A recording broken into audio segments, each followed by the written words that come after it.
Oke, karena sudah pukul 15.30, kita mulai aja ya kelasnya. Halo semuanya, selamat datang di kelas belajar bareng yang dipersembahkan oleh Pinter Bareng. Kenalin, nama aku Nanda dan aku di sini sebagai moderator yang akan nemenin teman-teman semua belajar PBM, materi pemakaian huruf. Oke. Sebelum memulai sesi belajar bareng, alangkah baiknya kita berdoa terlebih dahulu supaya materi yang akan kita pelajari hari ini bisa bermanfaat untuk kita semua. Oke, berdoa menurut agama dan kepercayaan masing-masing. Berdoa dipersilakan.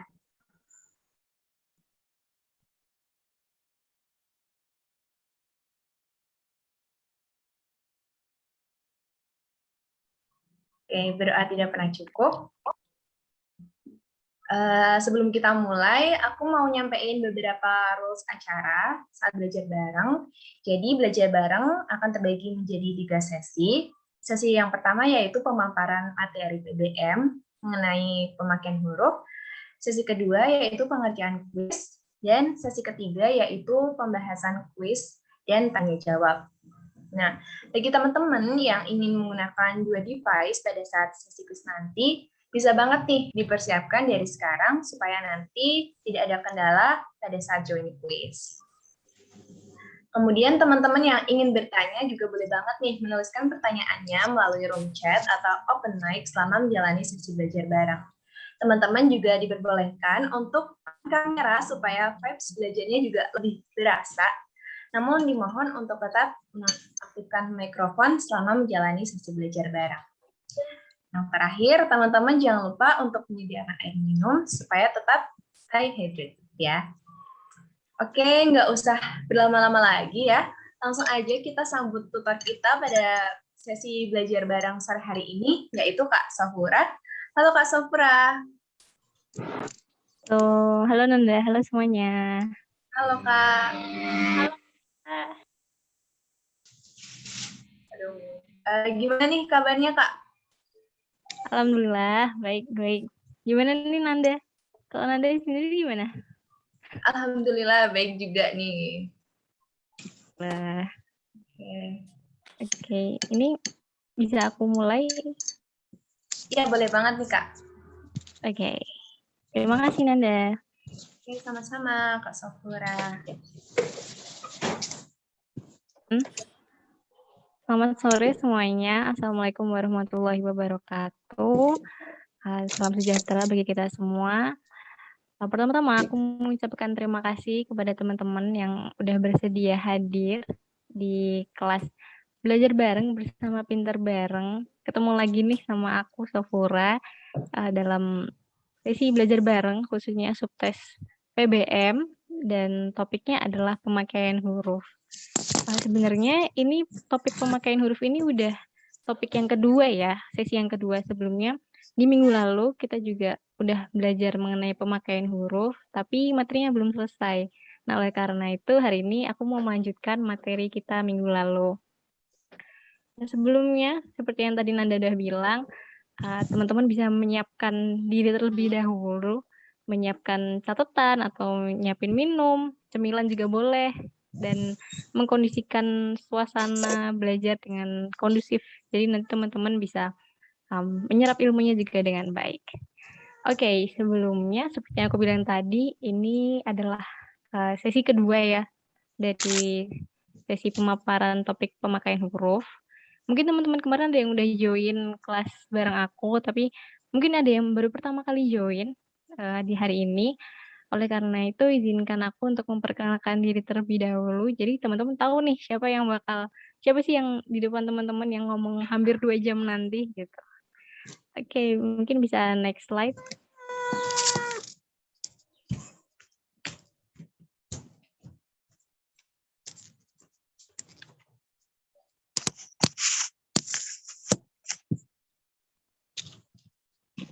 Sebelumnya mungkin boleh di-unmute dulu ya, boleh di-mute dulu ya teman-teman, biar tidak mengganggu kelas hari ini. Oke, terima kasih. Ya, perkenalkan semuanya, nama aku Sofura Salma Pinastika, biasa dipanggil Sofura atau Salma. saat ini aku sedang menempuh pendidikan S1 di jurusan Ilmu Komunikasi UPN Veteran Yogyakarta, dan saat ini aku masih menempuh, semester 3 ya, alias aku angkatan 2020. Untuk teman-teman yang ingin catch up aku, ingin berteman di sosial media, boleh banget di Instagram atau di Twitter, username-nya sama di @sakurasal.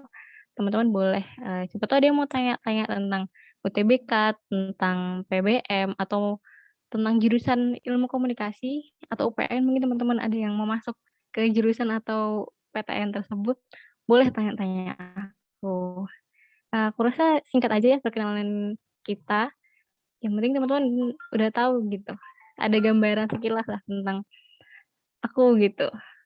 Oke, baik, kita langsung masuk ke materi. Boleh next slide? Ya, sebelumnya, topik pembahasan.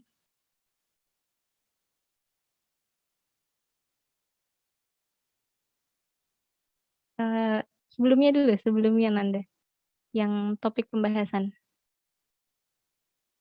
Ya, sebelumnya teman-teman nanti kalau misalnya di tengah penjelasan suaranya putus-putus, boleh bilang ya di kolom chat, nanti biar aku ulangi lagi gitu, daripada nanti aku udah ngomong banyak ternyata kendalanya di aku kan ya. Oke, jadi di subtes pemahaman bacaan dan menulis di topik pemakaian huruf, itu kalau kita mengacu pada Puebi, itu ada 8 topik ya teman-teman. Dari huruf abjad sampai huruf tebal. Nah, di pertemuan kemarin kita udah membahas dari huruf abjad sampai huruf kapital. Tapi materi huruf kapital itu juga kemarin belum selesai ya, baru sekitar ya 2/3-nya gitu. Dan hari ini kita akan merampungkan, akan menyelesaikan materi huruf kapital tersebut sampai huruf tebal. Oke, kita langsung aja masuk ke materi. Boleh di next?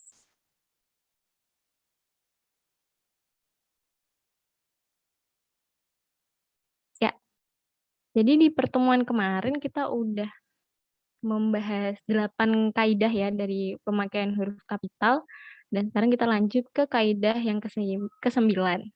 Oke, di kaidah yang ke-9 ini, huruf kapital dipakai sebagai huruf pertama nama geografi. Nah, nama geografi ya seperti yang teman-teman tahu ya, berarti wilayah gitu, suatu tempat gitu, suatu tempat yang ada eksistensinya di muka bumi ini gitu. Contohnya apa aja? Bisa kalau di contoh itu aku kasih Jakarta, terus ada Pulau Miangas, ada Asia Tenggara, ada Amerika Serikat, kemudian ada, wilayah atau tempat-tempat yang bahkan, lingkupnya kecil gitu seperti gang dan jalan itu juga termasuk dalam nama geografi. Jadi nama geografi ini bisa entah itu jalan, dia bisa, terus kecamatan juga bisa, kabupaten, kemudian provinsi, terus benua, negara, itu juga termasuk dalam geografi. Dan penulisan nama geografi tersebut perlu menggunakan huruf kapital. Di kaidah ke-9 ini ada catatan, yang pertama, huruf pertama nama geografi yang bukan nama diri tidak ditulis dengan huruf kapital. Ya, jadi poinnya adalah di bukan nama diri. Maksudnya gimana? Kita lihat ke contohnya ya, teman-teman. Contoh yang pertama, berlayar ke teluk. Kemudian di contoh yang kedua ada menyeberangi selat. Kemudian ada mandi di sungai, berenang di danau. Nah, kalau teman-teman perhatikan, di situ ada nama-nama geografi kayak teluk, selat, sungai, danau. Nah, geografi tersebut ya, tidak ada nama dirinya. Jadi tidak mengacu pada suatu wilayah geografi khusus gitu. Contohnya nih yang pertama gitu, berlayar ke teluk. Teluk apa gitu? Teluk yang mana? Nama teluknya apa? Kan nggak ada ya.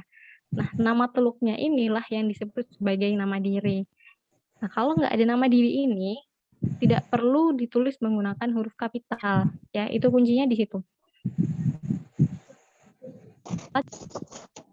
Apakah dia Selat Lombok, terus di sungai juga nggak ada sungainya, namanya sungai apa gitu kan juga nggak ada. Terus yang danau juga begitu. Jadi perlu diingat kalau nama geografi itu tidak diikuti nama diri, maka tidak perlu menggunakan huruf kapital. Oke, kita bisa next slide. Sebelumnya teman-teman yang belum di-mute boleh di-mute dulu ya. Baik, terima kasih. Oke, catatan yang kedua bahwa huruf pertama nama geografi yang dipakai sebagai nama jenis tidak ditulis dengan huruf kapital. Ya, nama jenis itu kayak gimana sih? Biasanya nih, ini yang paling sering keluar ya, yang aku lihat di soal-soal UTBK maupun di latihan soal itu tumbuhan gitu. Kayak teman-teman bisa lihat di slide, yang pertama ada jeruk Bali, kemudian ada kacang Bogor, ada nangka Belanda, ada petai Cina. Nah, kalau teman-teman perhatikan, di situ di kata kedua itu ada nama geografi ya teman-teman, ada nama diri gitu, ada Bali, Bogor, Belanda, Cina. Tapi dalam hal ini, dalam konteks ini, kata-kata ini merupakan nama jenis gitu, bukan sebagai nama diri atau nama geografi. Oleh karena itu, dia tidak perlu menggunakan huruf kapital gitu. Bisa next slide.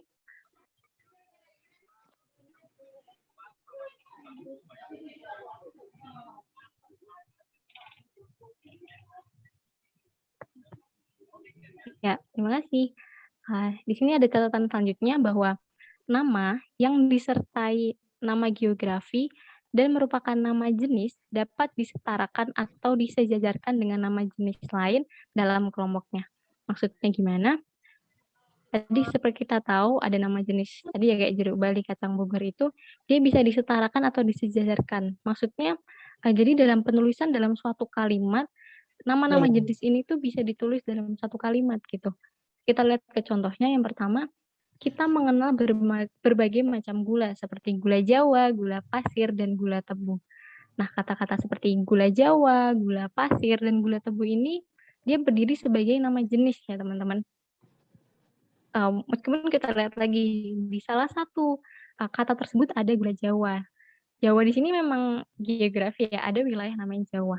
Tapi dalam hal ini gula Jawa tersebut berdiri sebagai nama jenis dan karena dia berdiri sebagai nama jenis, oleh karena itu dia bisa ditulis atau disejajarkan dengan nama jenis yang lain yaitu gula pasir dan gula tebu. Kita lihat lagi ke contoh yang kedua. Kunci Inggris, kunci tolak, dan kunci ring mempunyai fungsi yang berbeda. Nah, kita lihat tuh yang di awal kalimatnya ada tulisan kunci Inggris. Ada kata Inggris ya. Inggris kan memang suatu wilayah, suatu geografi. Akan tetapi pada kalimat tersebut konteksnya kunci Inggris ini adalah nama jenis, ya bukan sebagai nama geografi. Oleh karena itu huruf I pada kata Inggris tidak perlu menggunakan huruf kapital gitu. Dan oleh karena itu dia juga bisa disejajarkan dengan nama jenis yang lain. Nah, di bawahnya ini ada tulisan, bentar. Contoh berikut bukan nama jenis.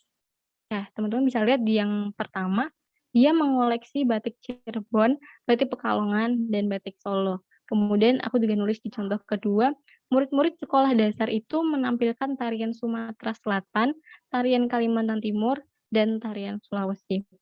Mungkin teman-teman bingung ya kayak, ini bedanya apa dong kalau kayak gini? Yang nama jenis dan bukan nama jenis itu apa? Gampangannya gini, kalau itu konteksnya adalah ilmu biologi kayak tadi yang contohnya jeruk Bali, terus kacang Bogor, teman-teman cari tahu dulu apakah kata tersebut itu punya nama latinnya enggak gitu. Kita lihat lagi, misalnya aku bandingkan dengan yang bukan nama jenis ya, batik Cirebon. Batik Cirebon ini ada nama latinnya enggak ya kira-kira? Oh ternyata enggak ada. Nah oleh karena itu batik Cirebon ini bukan sebagai nama jenis, sedangkan yang tadi kacang Bogor atau jeruk Bali itu ternyata ada nama latinnya. Oleh karena itu dia berarti berdiri sebagai nama jenis. Kemudian indikator lainnya itu teman-teman bisa lihat apakah benda tersebut gitu atau kata tersebut itu suatu khas dari daerah tertentu atau tidak gitu ya. Aku contohin yang batik nih. Kalau teman-teman perhatikan batik Cirebon, batik Pekalongan, batik Solo, batik Yogyakarta itu ya memang sama-sama batik ya, tapi setiap dari daerah-daerah masing-masing itu punya kekhasannya sendiri. Setahuku ya kalau misalnya batik di Jarik gitu, untuk batik Solo itu biasanya warnanya cenderung gelap gitu, coklat gitu. Sedangkan yang batik Yogyakarta itu warnanya putih coklat gitu. Nah, itu ada kekhasannya masing-masing kan, ada ciri khasnya masing-masing gitu. Walaupun mungkin teman-teman ada yang, "Loh, gula Jawa kan juga punya ciri khas sendiri ya, beda juga dengan gula pasir." Dan, ya memang benar gitu. Jadi aku mau ngasih trik lain gitu, gimana membedakan itu sebagai nama jenis atau bukan. Kita balik lagi ya ke yang batik ini, aku ambil kata batik Cirebon.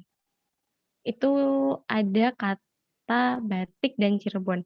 Cirebon ini kan sebagai geografinya ya, nama nama dirinya. Coba ganti, dengan apakah kata Cirebon itu bisa diganti dengan wilayah lain gitu? Apakah dia bisa diganti dengan, Pekalongan, dengan Solo, dengan Jogja, ada nggak ya gitu?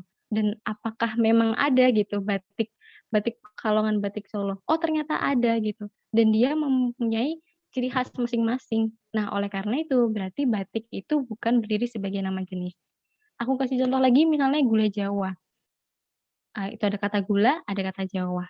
Kita coba ganti kata Jawa ini sebagai, wilayah atau geografi yang lain. Ada nggak ya gula gula Sumatera, gula Kalimantan, gula Sulawesi? Ternyata nggak ada kan teman-teman.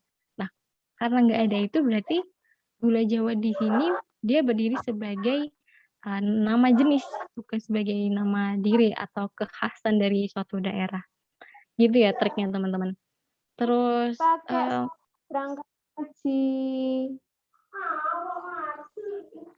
boleh dulu?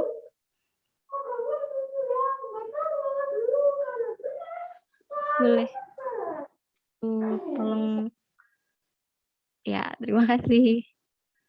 Oke, aku kasih contoh lagi batik ya. Batik ini sebenarnya bisa 2, apakah dia berdiri sebagai nama jenis atau bukan nama jenis. Kalau bukan nama jenis itu contohnya batik itu macamnya banyak kan, ada batik printing, batik cap, apalagi tuh.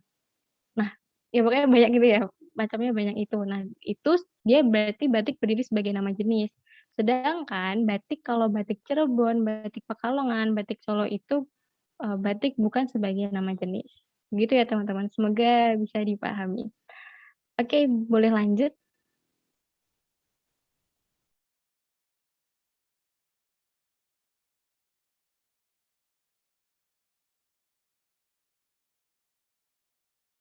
Ya, kita lanjut ke kaidah yang ke-10. Huruf kapital dipakai sebagai huruf pertama semua kata, termasuk semua unsur bentuk ulang sempurna dalam nama negara, terus lembaga, badan, organisasi, atau dokumen, kecuali kata tugas. Nah, kata tugas itu apa aja sih? Kata tugas itu yang biasanya sering muncul adalah di, ke, dari, dan yang untuk. Oke, ini boleh dihafalin, biasanya ini yang sering keluar ya, yang sering mengecoh gitu. Contohnya apa, di situ aku ada nulis Republik Indonesia, Majelis Permusyawaratan Rakyat Republik Indonesia. Kemudian kalau teman-teman tadi bingung, bentuk ulang sempurna ini seperti apa, bisa dilihat di contoh yang keempat dan yang kelima, di situ ada kata bangsa-bangsa dan undang-undang. Nah, itulah yang dimaksud dengan, bentuk ulang sempurna. Jadi itu tetap ditulis menggunakan huruf kapital ya, teman-teman. Oke, boleh next.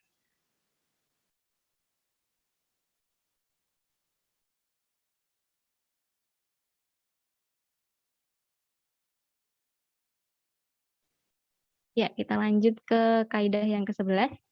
Huruf kapital dipakai sebagai huruf pertama setiap kata, termasuk kata ulang sempurna. Nah, ini ada lagi ya kata ulang sempurna di dalam judul buku, karangan, artikel, dan makalah, serta nama majalah dan surat kabar. Kecuali kata tugas lagi nih, ada di, ke, dari, dan yang sama untuk.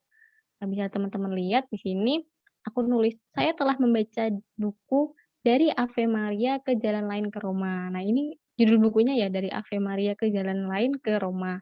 Itu di setiap, awal kata, awal huruf setiap kata ditulis menggunakan ini, huruf kapital. Ya, begitu juga dengan contoh yang kedua, tulisan itu dimuat dalam majalah Bahasa Sastra. Nah, Bahasa Sastra ini sebagai judul majalahnya ya, kemudian ada surat kabar Sinar Pembangunan, ini juga menggunakan huruf kapital, kemudian makalah penerapan asas-asas hukum perdata. Oke, boleh next.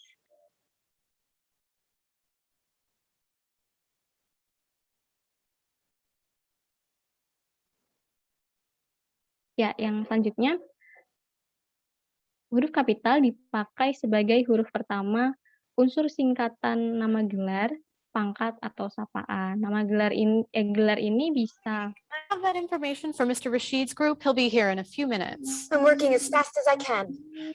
teman-teman boleh dilihat dulu. Ya, terima kasih.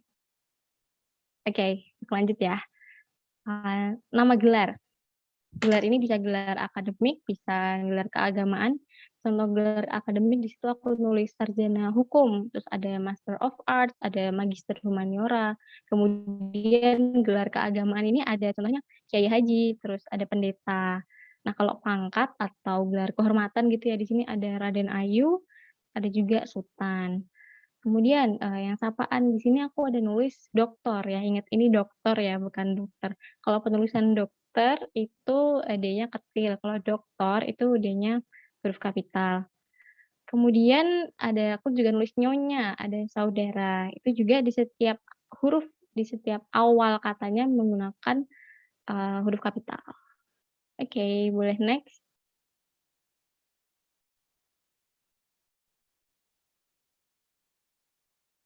Ya, ini kaidah yang terakhir dalam huruf kapital. Ya, huruf kapital dipakai sebagai huruf pertama kata penunjuk hubungan kekerabatan seperti bapak, ibu, kakak, adik, dan paman, serta kata atau ungkapan lain yang dipakai dalam penyapaan atau pengacuan. Gitu. Maksudnya gimana? Ya, kita coba bedah ya. Di contoh yang pertama ada kalimat kapan Bapak berangkat? Tanya Hasan. Ini kalimat ini ya kutipan langsung ya. Ada kata Bapak. Nah, Bapak di sini menunjukkan hubungan kekerabatan dan dia digunakan dalam penyapaan atau pengacuan. Oleh karena itu, huruf B pada kata Bapak perlu menggunakan huruf kapital. Kita lihat contoh yang kedua nih. Surat saudara telah kami terima dengan baik. Ada kata saudara. Kata saudara di sini menunjukkan hubungan kekerabatan ya teman-teman. Dan dipakai dalam konteks penyapaan atau pengacuan. Gitu. Oleh karena itu, huruf S pada kata saudara perlu menggunakan huruf kapital. Kemudian contoh yang ketiga, hai kutu buku sedang membaca apa? Nah, kutu buku di sini sebagai bisa dikatakan hubungan kekerabatan, bisa dikatakan sebagai julukan. Oleh karena itu, perlu menggunakan huruf kapital ya. Bisa next, Nanda. Ya, di sini ada catatan bahwa istilah kekerabatan berikut bukan merupakan penyapaan atau pengacuan. Contohnya, kita harus menghormati bapak dan ibu kita. Kemudian ada contoh, semua kakak dan adik saya sudah berkeluarga. Untuk kaidah yang ke-13 ini memang agak tricky ya, mungkin agak bikin bingung gitu. Apa yang bisa dikatakan sebagai penyapaan atau pengacuan dan apa yang tidak bisa apa yang lebih disebut bukan sebagai penyapaan atau pengacuan. Sebentar teman-teman.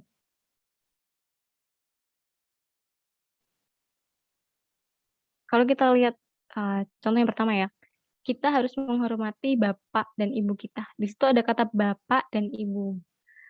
Tapi dalam hal ini konteksnya itu dia bukan sebagai penyapaan atau mengacu. Ya memang dia memang mengacu pada bapak atau ibu kita ya. Tapi biasanya hal-hal yang disebut sebagai konteksnya itu penyapaan atau pengacuan biasanya hanya mengacu pada satu orang atau satu pihak tertentu gitu. Gampangannya gitu ya. Kayak kita lihat tadi Hasan tadi ada menyebut bapak. Tentu saja bapak ini mengacu pada bapaknya Hasan ya, mengacu pada satu orang. Kemudian tadi ada contoh saudara. Saudara ini juga tentu saja dia mengacu pada satu orang gitu. Saudara kan bisa satu orang tertentu gitu. Gitu, gampangannya gitu ya. Kemudian kita lihat catatan yang kedua, kata ganti Anda ditulis dengan huruf awal kapital. Ya, jadi untuk penulisan Anda itu di semua konteks itu perlu menggunakan huruf kapital ya, huruf A-nya. Jadi siapa. Sudahkah Anda tahu terus siapa nama Anda? Itu huruf A pada kata Anda perlu menggunakan huruf kapital. Oke, kita bisa next.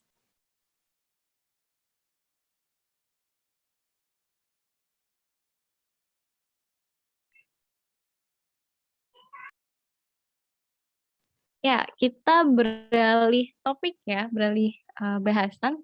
Tadi kita udah selesai membahas tentang huruf kapital, sekarang kita akan membahas mengenai huruf miring. Ya, atau biasanya italik gitu ya, kalau kalau kita ngetik gitu. Ya, yang pertama, huruf miring digunakan untuk menuliskan judul buku, nama majalah, atau nama surat kabar yang dikutip dalam tulisan, termasuk dalam daftar pustaka. Sebenarnya kalau teman-teman perhatikan dari tadi ketika aku menjelaskan mengenai huruf kapital itu, aku sudah menggunakan kaidah ini, kaidah huruf miring ini ya, tadi kalau teman-teman ingat yang kayak majalah apa tadi, Pujangga Baru, terus ada surat kabar Cakrawala, kalau teman-teman perhatikan tadi aku menggunakan huruf miring. Aku akan jelasin lagi, kita bisa lihat di contoh yang pertama, saya sudah membaca buku Salah Asuhan karangan Abdul Muiz.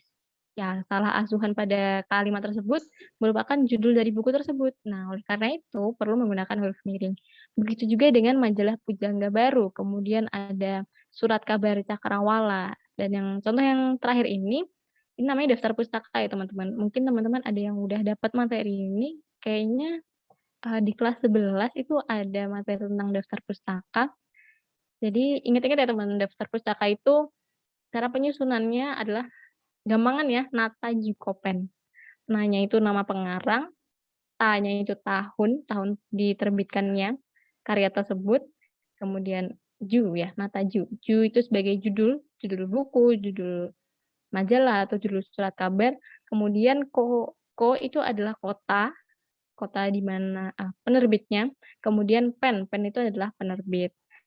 Pada contoh yang ini aku tuliskan pusat bahasa ini sebagai nama pengarangnya. Jadi nama pengarang ini nggak mesti satu orang tertentu ya, bisa juga lembaga gitu, suatu lembaga. Kemudian 2011 sebagai tahun, kemudian Kamus Besar Bahasa Indonesia, pusat bahasa ini merupakan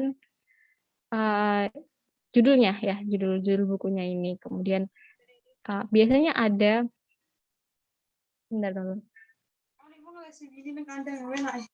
Biasanya kalau buku-buku yang diterbitkan oleh suatu lembaga tertentu ya, bukan oleh satu orang tertentu, biasanya ada edisi-edisinya. Di ini juga ada edisinya ya teman-teman, edisi keempat. Di mute dulu.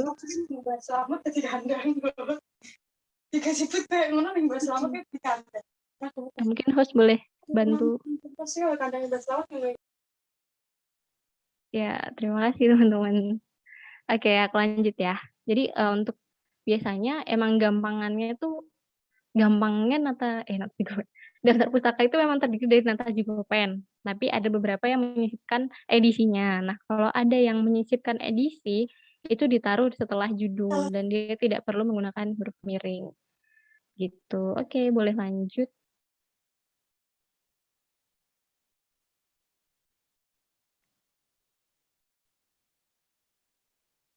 Ya, kita lanjut ke kaidah yang kedua ya.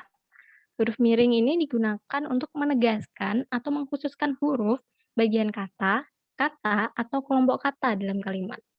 Ini juga sebenarnya aku tadi udah kalau teman perhatikan aku udah ada nulis di waktu waktu huruf kapital, waktu aku nulis contoh-contoh huruf kapital, itu ada beberapa bagian yang aku tegaskan menggunakan huruf miring tadi. Kita ulangi lagi ya, biar teman-teman paham. Di contoh yang pertama aku ada nulis huruf terakhir kata abad adalah D. Nah, ini kan dia ingin menegaskan ya, huruf terakhirnya yang mana sih pada kata abad ini? Oh, ternyata D gitu. Nah, oleh karena itu, kata abad ini menggunakan huruf miring, kemudian huruf D-nya ini juga menggunakan huruf miring. Kemudian kita lihat contoh yang kedua. Dia tidak diantar, tetapi mengantar. Yang diberikan huruf miring, kalau teman-teman lihat itu ada di kata di dan kata meng. Karena dia ingin menegaskan gitu, perbedaannya ini apa sih? Kan sama-sama ada antar nih. Terus yang membedakan dia nih apa? Oh, ternyata di bagian kata di dan bagian kata meng. Nah, oleh karena itu, bagian kata tersebut perlu dituliskan menggunakan huruf miring. Kemudian di contoh yang ketiga juga begitu, itu ada kata tidak ya. Nah, biasanya penggunaan huruf miring untuk kata seperti kata tidak ini biar orang-orang itu nggak miss, nggak apa ya, nggak salah baca gitu. Oleh karena itu perlu menggunakan huruf miring. Yang contoh yang keempat juga begitu, ada lepas tangan gitu, biar kita tahu, oh ini ungkapan apa sih yang perlu perlu dibuat kalimat, oh ternyata ungkapan lepas tangan gitu. Oke, boleh lanjut.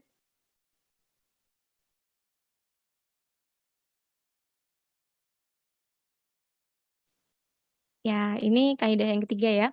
Huruf miring digunakan untuk menuliskan kata atau ungkapan dalam bahasa daerah dan bahasa asing ya.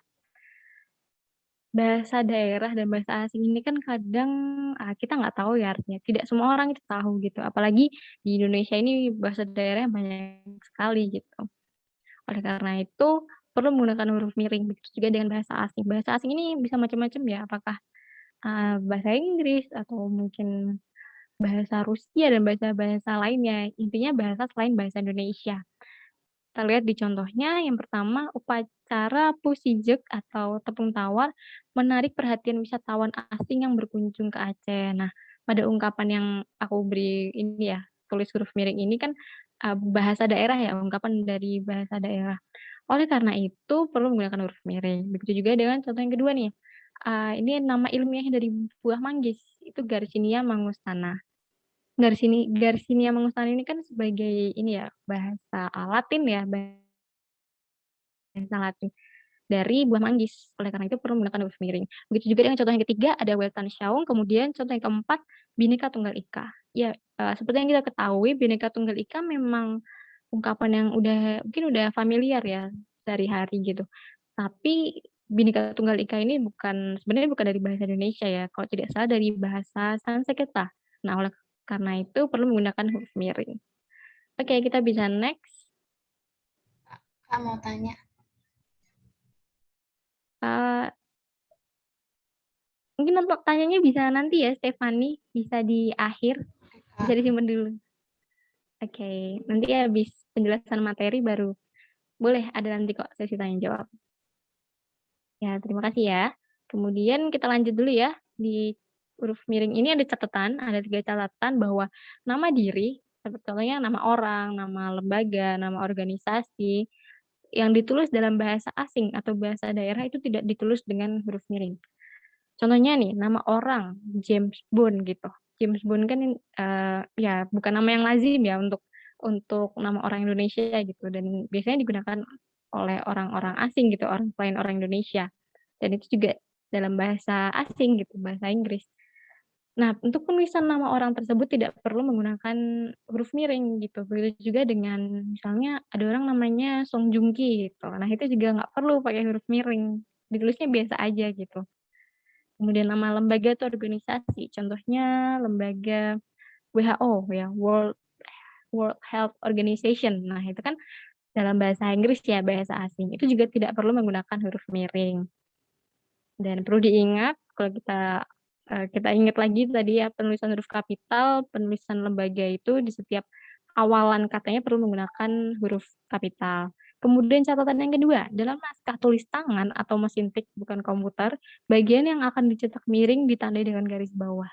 Mesin tik ini mesin ini ya, kalau teman-teman tahu mesin mesin ketik yang bunyinya berisik banget itu, yang kalau kita salah kita nggak bisa ngehapus, kita harus ngulangin dari awal. Nah, itulah yang dimaksud dengan mesin tik, itu bagian dicetak miring ditandai dengan garis bawah. Kenapa begitu? Karena kan, mesin tik itu masih manual ya, nggak ada istilahnya beda sama keyboard. Kalau keyboard kan bisa kita pencet shortcut kayak CTRL-I gitu buat bikin tulisannya huruf miring gitu, sedangkan mesin tik ini kan nggak bisa ya.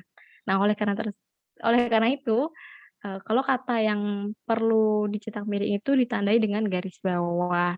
Kemudian catatan yang ketiga, kalimat atau teks berbahasa asing atau berbahasa daerah yang dikutip secara langsung dalam teks berbahasa Indonesia ditulis dengan huruf miring. Ini contohnya misalnya kalau teman-teman nanti di perguruan tinggi akan banyak menemukan jurnal ya, paper-paper, tulisan-tulisan ilmiah yang dia mengutip secara langsung, misalnya teori sosiologi dari tokoh A gitu. Nah, itu dikutip secara langsung gitu dan dalam bahasa Inggris. Nah, penulisan tulisan tersebut perlu menggunakan huruf miring ya. Begitu juga misalnya ada kutipan langsung, misalnya apa ya, gini, ada kalimat, "Nanti sore aku akan main game Mobile Legends bersama temanku," gitu. Di situ ada kata game, ya, aku nyebutnya game ya, tulisannya GAME ya, itu bahasa bahasa asing ya, bahasa Inggris. Nah, di situ kan masih dalam konteksnya bahasa bahasa asing ya, bahasa Inggris. Oleh karena itu, penulisan game itu perlu menggunakan huruf miring. Kecuali kata game itu udah diserat jadi game atau udah diserat jadi permainan, itu tidak perlu menggunakan huruf miring. Kemudian tadi aku ada nyebut Mobile Legends ya. Nah, Mobile Legends di sini sebenarnya dia sebagai nama nama diri ya. Walaupun kata Mobile Legends itu memang dari bahasa asing ya, dari bahasa Inggris, tapi maksud atau konteks dalam kalimat tersebut adalah dia sebagai nama diri gitu. Contoh lainnya, ini biasanya teman-teman suka terkecoh gitu, biasanya nulis media sosial seperti Facebook, seperti Instagram, Twitter, YouTube. Nah, kata-kata tersebut kan memang ya bahasa asing ya sebenarnya, tidak tidak ditemukan dalam bahasa Indonesia gitu. Oleh karena itu, dia penulisannya seharusnya kan memang miring ya, tetapi dia berdiri sebagai nama nama diri gitu. Dia, apa ya, nama yang memang memang Instagram itu hanya satu satu kata yang mengacu Instagram, yang mana adalah media sosial gitu. Oleh karena itu penulisan Instagram, Facebook, Twitter ini tidak perlu menggunakan huruf miring gitu. Karena dia berdiri sebagai nama diri, oleh karena itu awalan katanya perlu menggunakan huruf kapital ya. Ini perlu diingat-ingat ya teman-teman, soalnya kayaknya sampai sampai perguruan tinggi pun aku masih banyak menemukan teman-temanku yang menulis kata-kata seperti yang aku sebutkan tadi itu menggunakan huruf miring.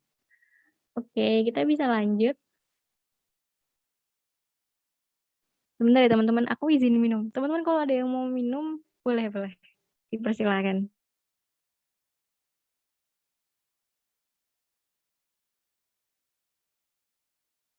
Ya, aku lanjut ya. Kita ke materi selanjutnya.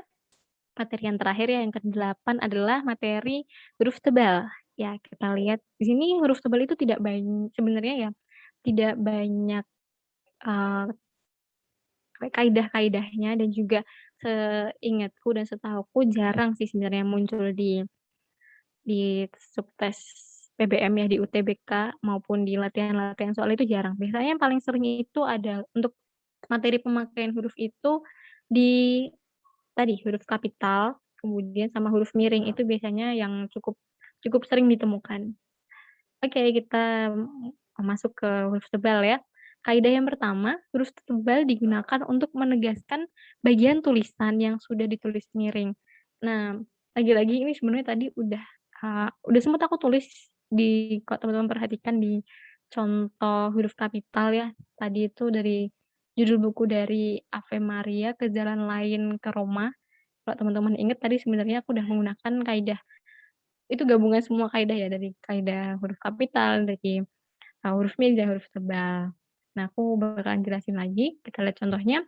Huruf D seperti pada kata Ramadan tidak terdapat dalam ejaan bahasa Indonesia. Nah, kita lihat di sini yang aku tulis miring itu ada kata deh-nya ini ya. Deh ini untuk menegaskan bagian tulisan mana sih yang ditulis miring. Kemudian ada kata Ramadan. Ya, kata Ramadan ini sebenarnya memang belum yang baku ya. Bakunya dari kata Ramadan itu tidak menggunakan H, jadi hanya Ramadan. Nah, oleh karena itu dia ingin menegaskan kan tadi, deh-nya ini mana sih gitu. Pada kata Ramadan ini yang mana? Oh, ternyata di sini setelah kata ma dan sebelum kata an gitu. Nah, oleh karena itu perlu menggunakan huruf tebal. Kemudian kita lihat lagi contoh yang kedua. Kata et dalam ungkapan ora et labora berarti dan. Nah, ungkapan ini kan ungkapan dalam ini ya, bukan bahasa Indonesia ya, dalam ungkapan asing ya. Kalau kita balik lagi tadi ya, kita review lagi, ungkapan-ungkapan tidak dalam bahasa Indonesia atau dalam bahasa daerah atau bahasa asing kan perlu menggunakan huruf miring. Kemudian dia ingin menegaskan gitu, kata et ini mana sih yang dimaksud, oh ternyata di sini nih setelah kata ora dan berarti dan, gitu. Oke, kita bisa next slide. Ya, ini kaidah terakhir dari huruf tebal ya. Huruf tebal digunakan untuk menegaskan bagian-bagian karangan seperti judul buku, bab, atau subbab. Ini biasanya ditemukan di kalau di perguruan tinggi ini sering banget nih ketemu biasanya di skripsi, di makalah, di jurnal, di paper itu bakal ketemu karangan-karangan seperti ini. Biasanya kalau judul buku itu, aku kasih contoh judul ini aja ya, judul karangan ilmiah aja ya, tulisan ilmiah. Biasanya di judul skripsi itu judulnya pakai huruf tebal. Kemudian bab biasanya ada bab 1 pendahuluan, bab 2 pembahasan, bab 3 penutup. Nah, itu perlu menggunakan huruf tebal. Kemudian subbab ini yang aku tulis di slide ini teman-teman. Jadi latar belakang masalah, kemudian latar belakang masalah dan tujuan ini adalah sebagai subbab dan itu perlu menggunakan huruf tebal karena dia biar gampang itu kita tahu gitu pemisahan-pemisahannya, batas-batasnya. Oh, yang ini latar belakang masalah, yang ini latar belakang, yang ini masalah, yang ini tujuan. Gitu. Oke, bisa next.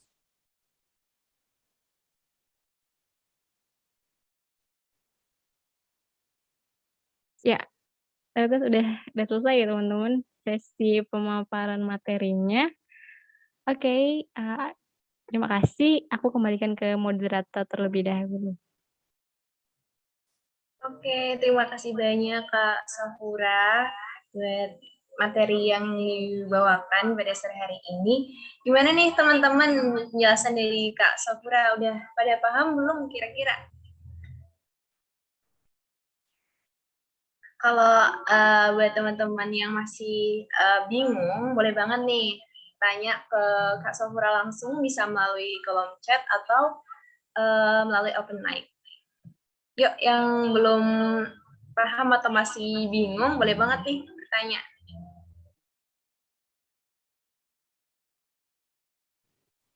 Tadi kayak ramai banget nih di chat. Coba ya, aku lihat yang di chat dulu ya.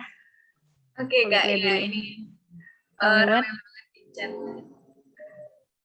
Oke. Oke.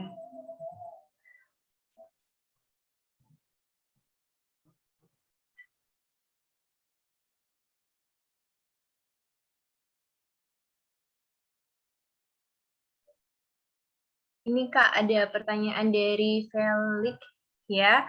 Pertanyaannya, kata tugas itu apa ya Kak? Boleh banget nih dijawab oleh Kak Safura.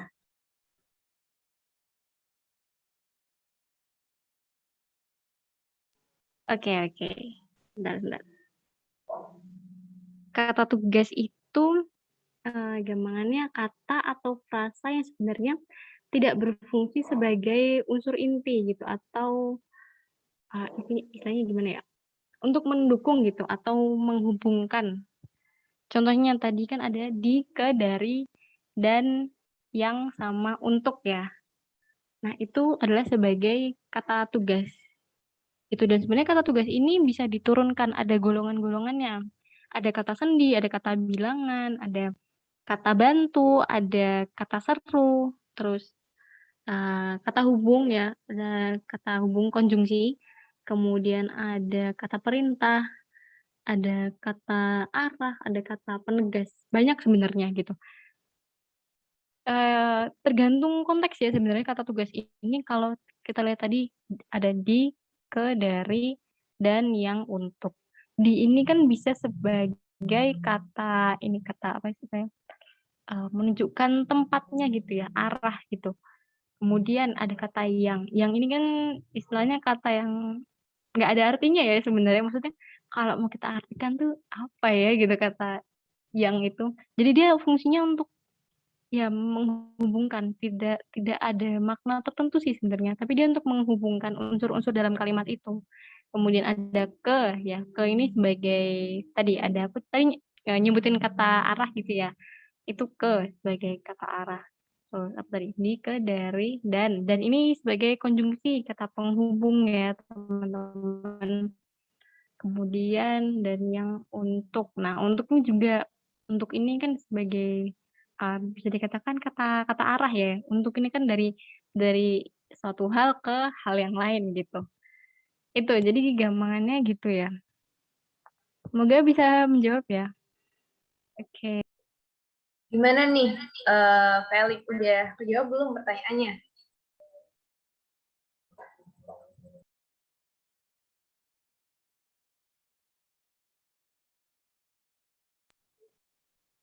Ini dari Kay, mirip sama kata hubung, Kak. Ya, bisa dikatakan begitu. Karena kata hubung ini termasuk dalam kata tugas. Ya, jadi dia termasuk dalam kata tugas ini, kata hubung itu. Gitu. Oke, oh ramai banget ya. Sebentar ya, Cu, aku lihat deh yang lain. Iya nih, ramai banget room chat-nya. Pada excited banget kayaknya nih buat materi pemakaian huruf kali ini. Iya, soalnya emang cukup membingungkan ya materi ini itu. Aku lihat dari atas ya. Oke, Tugas udah ya, udah terjawab. Oke, bentar. ini Kak ada pertanyaan dari Vio Sakia. Kata diri sama kata jenis itu beda ya Kak? Iya, beda. Kayak tadi yang aku sebutin ya, kata diri dan kata jenis. Misalnya tadi batik Cirebon itu berdiri sebagai kata diri. Tapi kalau kata jenisnya itu batik cap, batik printing, batik celup. Nah, itulah sebagai kata jenis. Ya, bedanya di situ ya. Kan kata diri itu gampangnya hanya mengacu pada suatu hal. Maksudnya tidak bisa apa ya, ya memang hanya mengacu pada satu hal itu gitu. Gampangannya kayak gitu. Tapi kalau yang jenis ini, oh ya, dan yang kata diri ini biasanya khas gitu, ada khusus, ada ciri-ciri khusus. Sedangkan yang kata jenis ini tidak gitu. Dia hanya menunjukkan bahwa suatu hal itu ada banyak nih jenisnya. Ini gitu. Gitu. Oke. Ini Oke, ada gimana nih dari Vio sama jawabannya? Udah paham belum? boleh tulis di kolom chat ya kalau udah. Iya, boleh banget nih. Chat paham gitu kalau udah paham sama jawaban yang diberikan. Oke, kita cari pertanyaan. Ini ada dari Felix. Ya, kalau kalau kayak kepanjangan WHO boleh ditulis pakai huruf miring nggak sih kalau gunanya buat mempertegas? Bisa. Seperti yang tadi aku bilang kan, kalau huruf miring itu memang kaidahnya kalau dia untuk mempertegas itu boleh pakai huruf miring. Tapi biasanya jarang ya kalau maksudnya nama dia kan sebagai nama lembaga ya, jarang untuk mempertegas gitu biasanya jarang. Maksudnya sudah kelihatan gitu loh, maksudnya ini apa sih, WHO ini apa, maksudnya kita di World Health Organization gitu. Tapi kalau gunanya untuk mempertegas boleh, tapi kalau maksudnya enggak ya, tapi hanya menunjukkan bahwa ada organisasi bernama ini gitu, itu tidak perlu menggunakan huruf miring, begitu.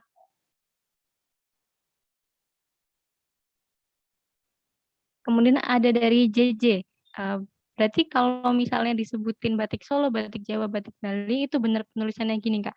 Ya benar begitu. Jadi huruf B pada kata batiknya non kapital, tapi huruf tadi nama geografinya ya, nama dirinya itu menggunakan huruf kapital. Benar kok yang kamu tulis itu, JJ. Terima kasih. Kemudian ada dari Kay, tadi yang saudara itu apa harus satu orang aja, Kak?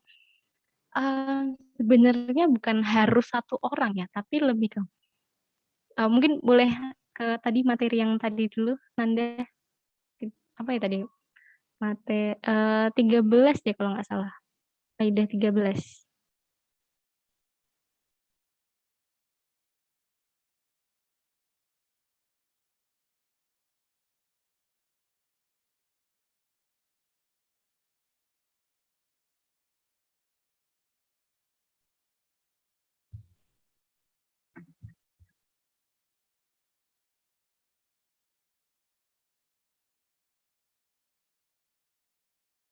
Ya, saudara ini ya.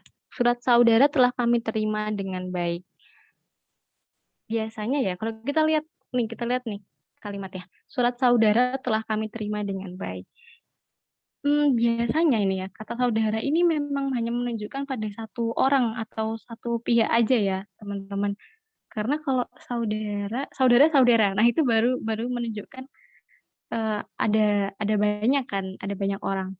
Tapi biasanya memang penggunaan saudara ini untuk satu pihak aja gitu. Bisa teman-teman lihat kalau di undangan gitu kan biasanya ada, demikian atas perhatian saudara kami mengucapkan terima kasih gitu.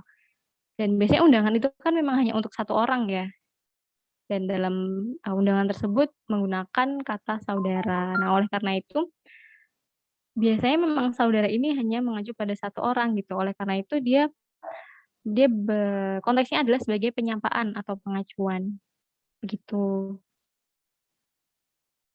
Ya, semoga paham ya. Kemudian ini ada pertanyaan, Kak Yanata Jiko, pennya itu kepanjangannya apa? Penerbit ya? Pen itu penerbit. Oke. Kemudian dari Safira Pratiwi, Kak mau mastiin kalau nama gelarnya dijabarin kayak Raden Ayu atau Magister Woman itu nggak usah ditulis huruf kapital kan Kak, singkatnya aja kan Kak yang ditulis huruf kapital. Untuk penjabarannya ini ada dua ini ya, tergantung konteks. Apakah setelah gelarnya itu diikuti nama diri, diikuti nama orangnya atau enggak? Ya ingat ini materi minggu lalu ya kalau nggak salah, nama diri yang diikuti oleh gelar atau gelar yang mengikuti nama diri itu iya, nama yang diikuti gelar atau gelar yang diikuti nama diri itu menggunakan huruf kapital ya. Jadi misalnya Raden Ajeng Kartini. Nah, itu kan perlu itu ada gelar, kemudian ada nama ya, Kartini. Nah, oleh karena itu huruf R-nya itu menggunakan huruf kapital, kemudian A-nya menggunakan huruf kapital, dan K-nya menggunakan huruf kapital. Jadi itu ya. Jadi tergantung tadi ya, apakah dia diikuti nama diri, diikuti nama seseorang, atau mengikuti nama seseorang atau tidak. Kalau dia diikuti atau mengikuti, berarti menggunakan huruf kapital. Gitu. Kayak tadi kan aku nulis Raden Ayu, kalau sebagai singkatan memang huruf kapital. Tapi kok teman-teman tadi ingat tadi di bagian kanan itu Raden Ayu aku nggak pakai huruf kapital karena dia tidak diikuti nama diri.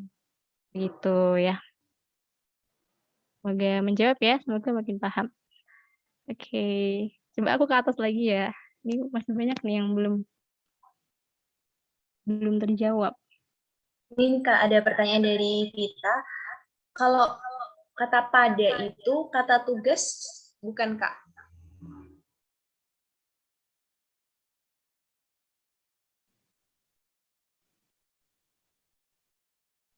Ya, kata pada tadi coba kita ingat-ingat lagi ya, dia sebagai nama tempat ya tadi. Oleh karena itu kata pada itu bisa sebagai kata tugas gitu. Kata tugas ini sebenarnya semacam partikel untuk menjelaskan gitu atau menghubungkan kalimat gitu. Oleh karena itu kata pada bisa berdiri sebagai termasuk kata tugas gitu. Oke, gimana nih Vita? Kalau misalnya udah paham, boleh banget nih chat di kolom komentar. Kemudian, Ini ada dari Vita ya. Kak, aku mau tanya yang benar itu Tuhan yang Maha Esa atau Tuhan yang Maha... Oh, yangnya ya. Oke. Ini ditulisnya kapital semua ya. Jadi huruf Y pada kata yang ini menggunakan huruf kapital juga ya. Dan Maha Esa ini pengecualian ya teman-teman. Sebenarnya materi ini itu ada di penulisan huruf ya kalau nggak salah. Ya sebenarnya nggak, kalau di Webi ini nggak masuk ke pemakaian huruf, tapi karena yang ditanyain Vita ini adalah konteksnya huruf kapital ya, jadi masuk ke topik hari ini. Ya jadi begitu ya jawabannya.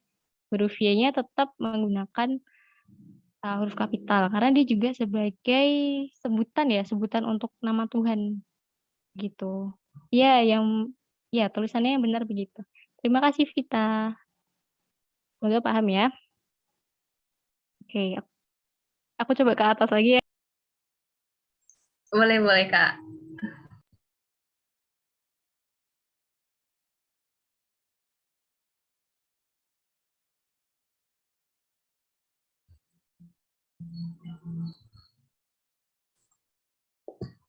Ini nih Kak, ada pertanyaan lagi dari Stefani Claudia. Kak, konjungsi sama kayak kata hubung kan kayak di, ke, dari. Boleh dijawab, Kak? Iya, iya. Konjungsi itu nama lainnya kata kata penghubung ya.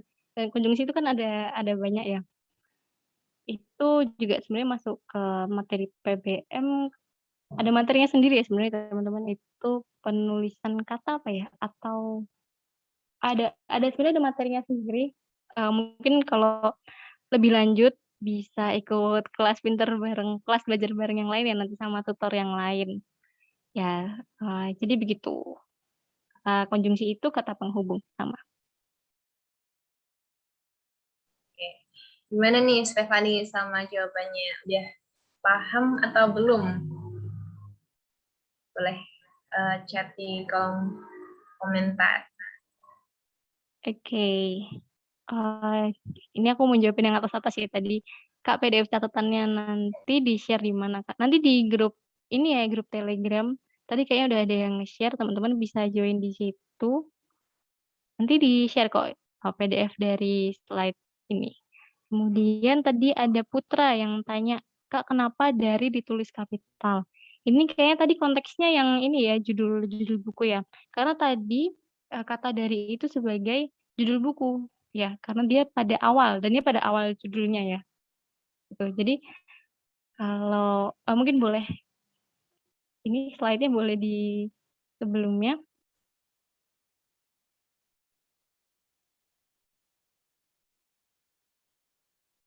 Next lagi. Ya, ini ya, yang kaidah ke-11 ya.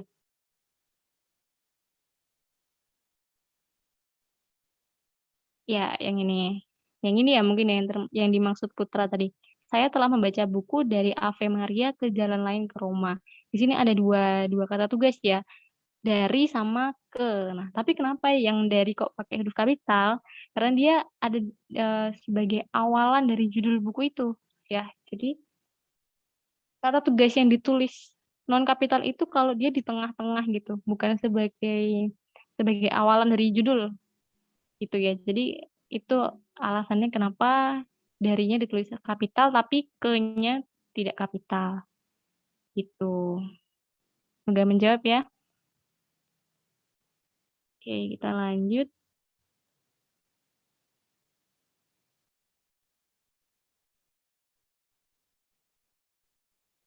Ya tadi ada yang tanya ya, DR itu dibaca apa, Kak? Dibacanya dokter ya, dokter. Terus ada kalau teman-teman nemuin gelar DRS gitu, itu doktorandes. Sebenarnya kalau setahu aku sama ya itu, tapi untuk penyebutan seperti doktorandes ini seperti istilahnya itu gelar-gelar zaman dulu gitu. Itu gelar zaman dulu gitu. Begitu. Oke, kita lanjut. Boleh nggak ya? Ini ada pertanyaan lagi nih Kak dari Cindy. Kayaknya pertanyaannya sama kayak Patricia. Ya. Kalau kata pada di judul menggunakan huruf kapital tidak, Kak? Ini boleh dijawab. Ini konteksnya sama kayak yang judul buku ini tadi ya, dari Ave Maria ke Jalan Roma. Kalau dia sebagai awalan, maksudnya awalan judulnya, itu ya menggunakan kapital. Tapi kalau di tengah gitu kayak ke, itu tidak perlu. Gitu ya. Semoga menjawab. Oke, kayaknya udah nggak ada lagi deh. Ya, Aku mau nanya tadi yang di slide tadi. Mana? Yang tadi ada kata Latin di tulis miring itu lah. Oh, itu yang mana yang tadi? Coba next ya. Di bagian huruf miring mungkin. Boleh next, Nanda.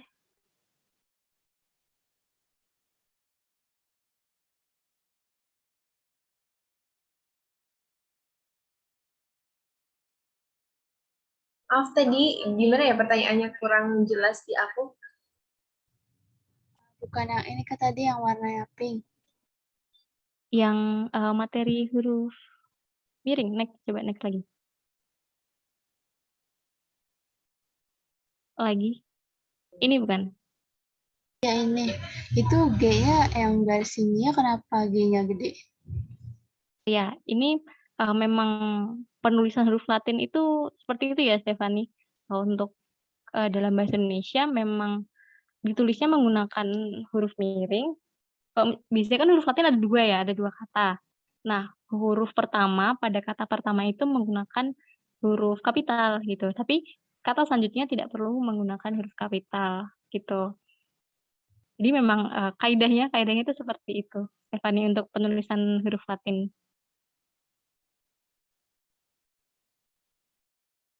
Gimana nih, Stefani? Udah terjawab atau belum?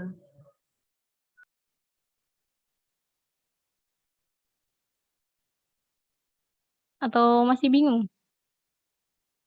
Nih, katanya Kak, udah. Oke. Ini ada yang tanya ke aku tapi di direct message ya. Oke. Coba aku baca.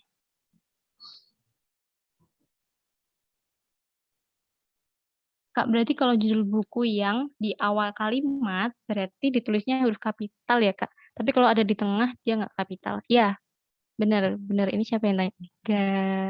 Galang kah atau siapa ini? Ya, kalau dia di awal kalimat, maksudnya judul buku di awal kalimat atau dia di awal judul buku itu menggunakan huruf kapital. Tapi kalau di tengah nggak usah pakai kapital gitu, non kapital aja.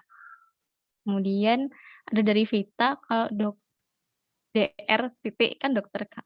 D-nya kecil. Terus kalau awal kalimat D-nya besar atau kecil ya?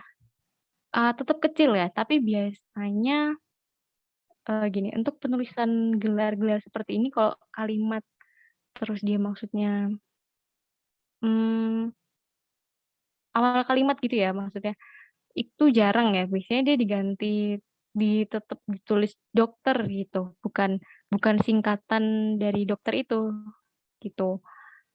Biasanya jarang untuk kasus-kasus seperti itu jarang. Jarang, maksudnya jarang menggunakan singkatannya gitu untuk di awalan kalimat. Biasanya menggunakan kepanjangannya aja gitu ya, dokter gitu ditulis ditulis biasa. Kecuali kalau mungkin dokternya ini ditulis ada dia di tengah-tengah kalimat gitu. Nah, itu biasanya ada sih yang nulisnya pakai singkatannya dokter itu. Gitu ya, Vita. Kemudian ada Lestari. Kalau judulnya kupu-kupu yang indah, nah tulisannya itu kupu-kupu yang indah. Oh, ya, seperti tadi ya, Lestari, untuk kata ulang sempurna itu tetap ditulis menggunakan huruf kapital ya, dua-duanya. Kayak tadi undang-undang, terus tadi ada bangsa-bangsa. Nah, itu huruf B-nya dua-duanya pakai kapital, terus tadi undang-undang U-nya dua-duanya pakai kapital. Begitu juga dengan yang ini, kupu-kupu itu juga dua-duanya menggunakan huruf kapital. Jadi, huruf K pada kata kupu ini kapital semua ya. Gitu. Maaf, ini dari Ido. Maaf Kak, cara akses PPT-nya yang ID-nya sudah di-share ke Telegram gimana ya? Ini mungkin nanti bisa ditanyain di grup langsung ya untuk secara teknisnya karena kurang kurang paham. Oke, ini udah ada yang jawab nih. Lihat di pin GC Tele ada di link drive PPT. Oke, ini teknis ya, Ido. Mungkin bisa tanya di grup langsung aja. Kemudian, udah ada yang ngajak kuisis nih. Iya nih, dari JJ udah gak sabar kayaknya buat kuisis. Satu lagi ya nih dari Ani. Ani, Kak, maaf mau tanya. Tadi maksud judul buku di tengah sama di awal gimana ya?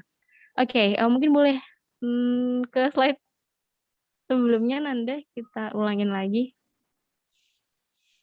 Yang bagian Ave tadi dari Ave Maria.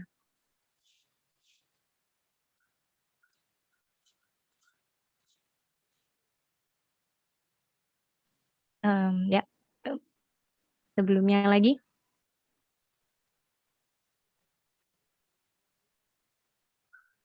Lagi. kaidah 11 kalau nggak salah ya tadi. Ya ini, maksud judul buku di tengah sama di awal. Coba kita lihat yang ini ya, Anissa, yang contoh pertama, dari Ave Maria ke Jalan Lain ke Roma. Jadi, tadi konteksnya kata tugas ya, dari sama ke. Coba kita hilangin kalimat "saya telah membaca buku". Nah, judul bukunya sendiri itu kan dari Ave Maria ke Jalan Lain ke Roma, gitu ya.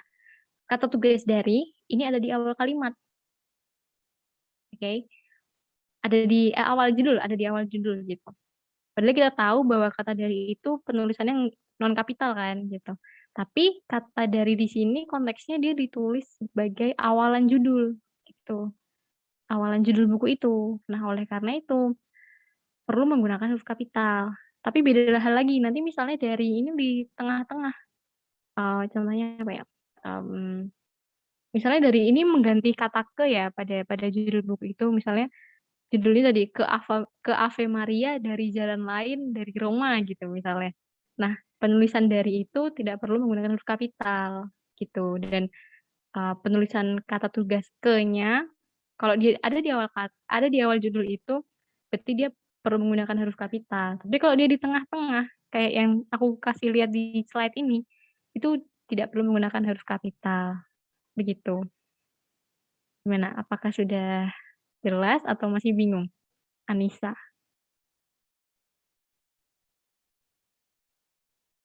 Oke, udah paham ya? Oke, siap. Kayaknya udah selesai ya. Wah, banyak banget. Terima Iya, kasih teman-teman iya. antusiasnya. Gak ada pertanyaan lagi. Udah banyak banget nih yang bertanya sesi sore hari ini. Oke, mungkin langsung aja kali ya ke sesi selanjutnya. Karena udah pada nggak sabar kayaknya nih buat sesi kuis. Nah, langsung aja kita masuk ke sesi kuis. Mungkin bisa di-share link kuis. Oke. Aku share ya linknya.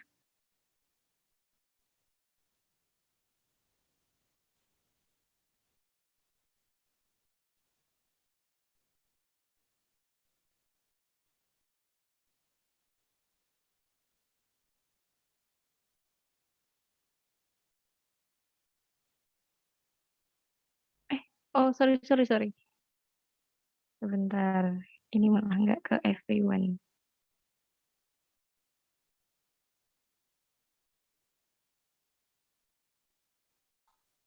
Nah, buat teman-teman bisa banget nih join Puisius melalui link yang udah dikirim oleh Kak Safura di room chat, atau bisa menggunakan kode yang udah dikirim juga lewat room chat. Yuk, buat teman-teman join Puisiusnya.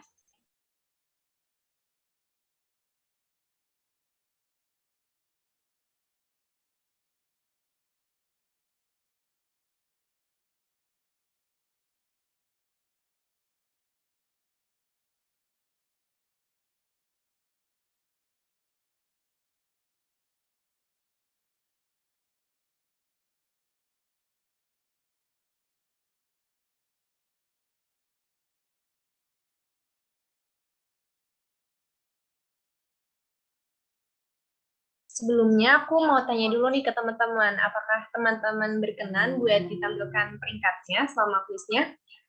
Kalau berkenan, boleh banget nih jawab di kolom chat.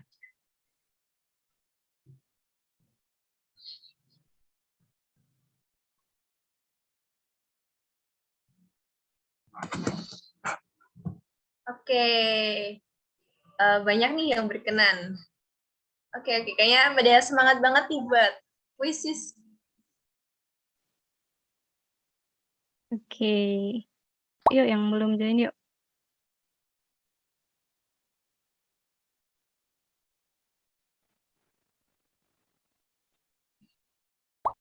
Oke, ini udah 45.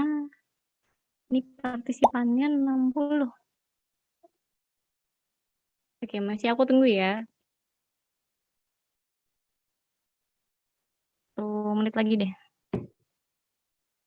Yuk teman-teman yang belum pada join, sabi banget nih join kuisis materi kali ini.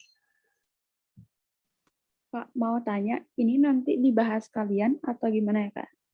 Iya, nanti dibahas. Habis teman-teman selesai ngerjain semua, nanti ada pembahasannya kok. Oke, Kak. Dipantengin terus ya. Oke.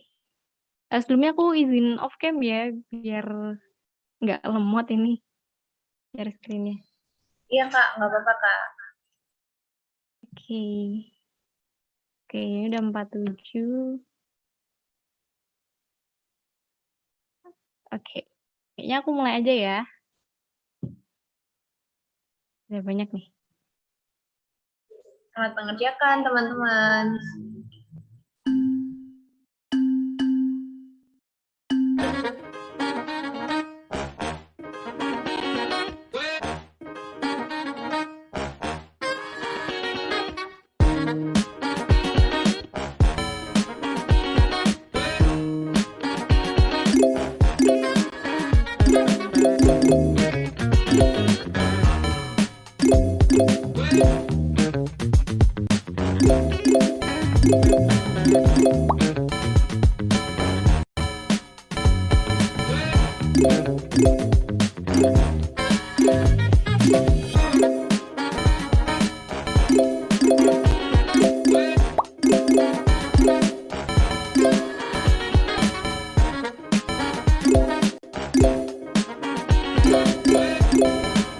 Widih.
Oke, Faza memimpin.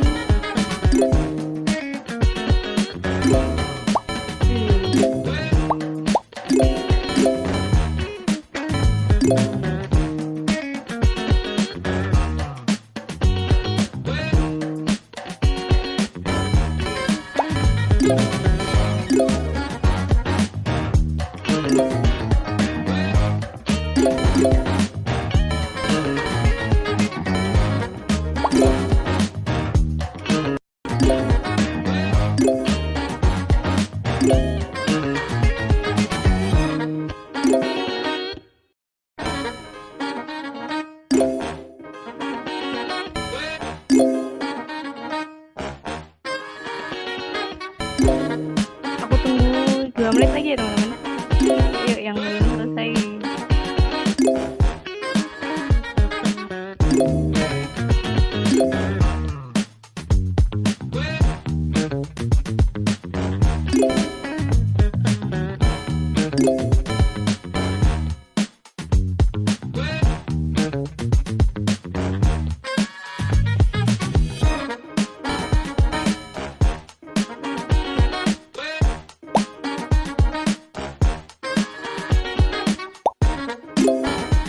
Oke, masih ada yang lain?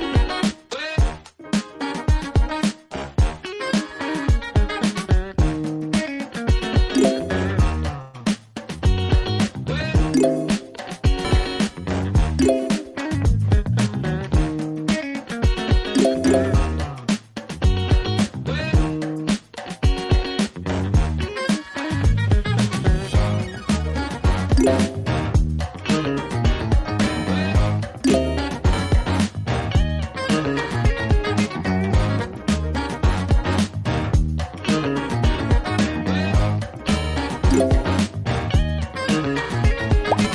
udah selesai boleh dong ini bilang di kolom chat.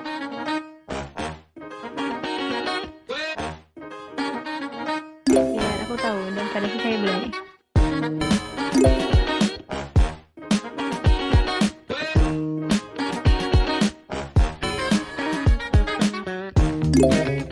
Oke.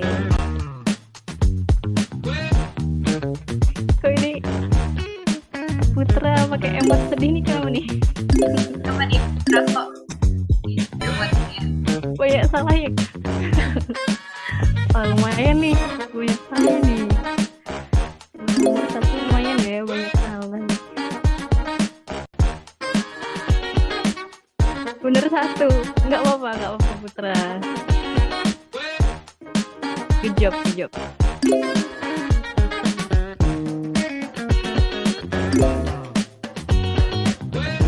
Oke, masih aku tunggu ya teman-teman yang belum selesai. Boleh masih bisa lanjut. Vinka salah semua. Gak apa-apa, gak apa-apa.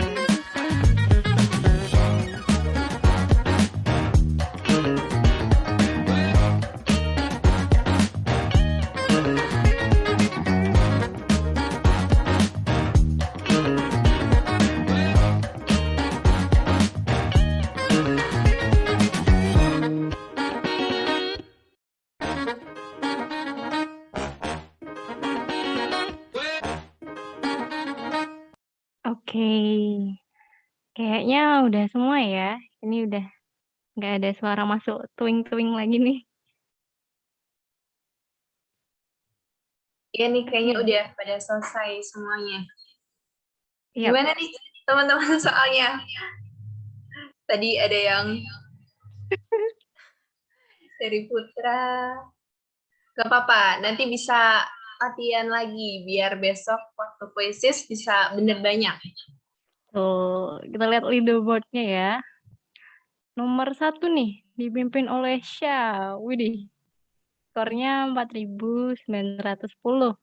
Kemudian peringkat 2 ada pacar C. Dia 4.830. Terus peringkat 3 ada Azahra.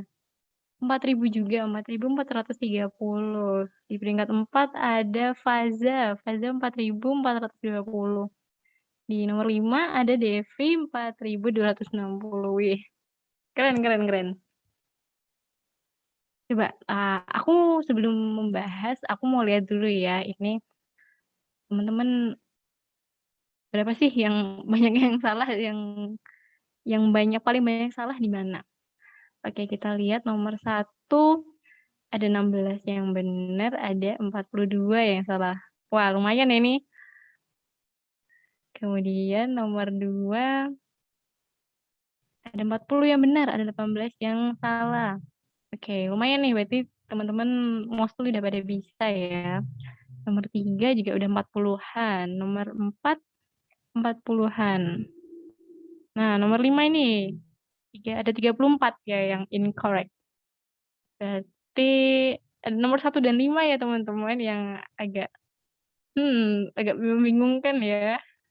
Iya, Kak. Nggak apa-apa. Oke, ini aku stop share dulu ya. Kita lanjut ke pembahasan. Mungkin Anda boleh share screen lagi.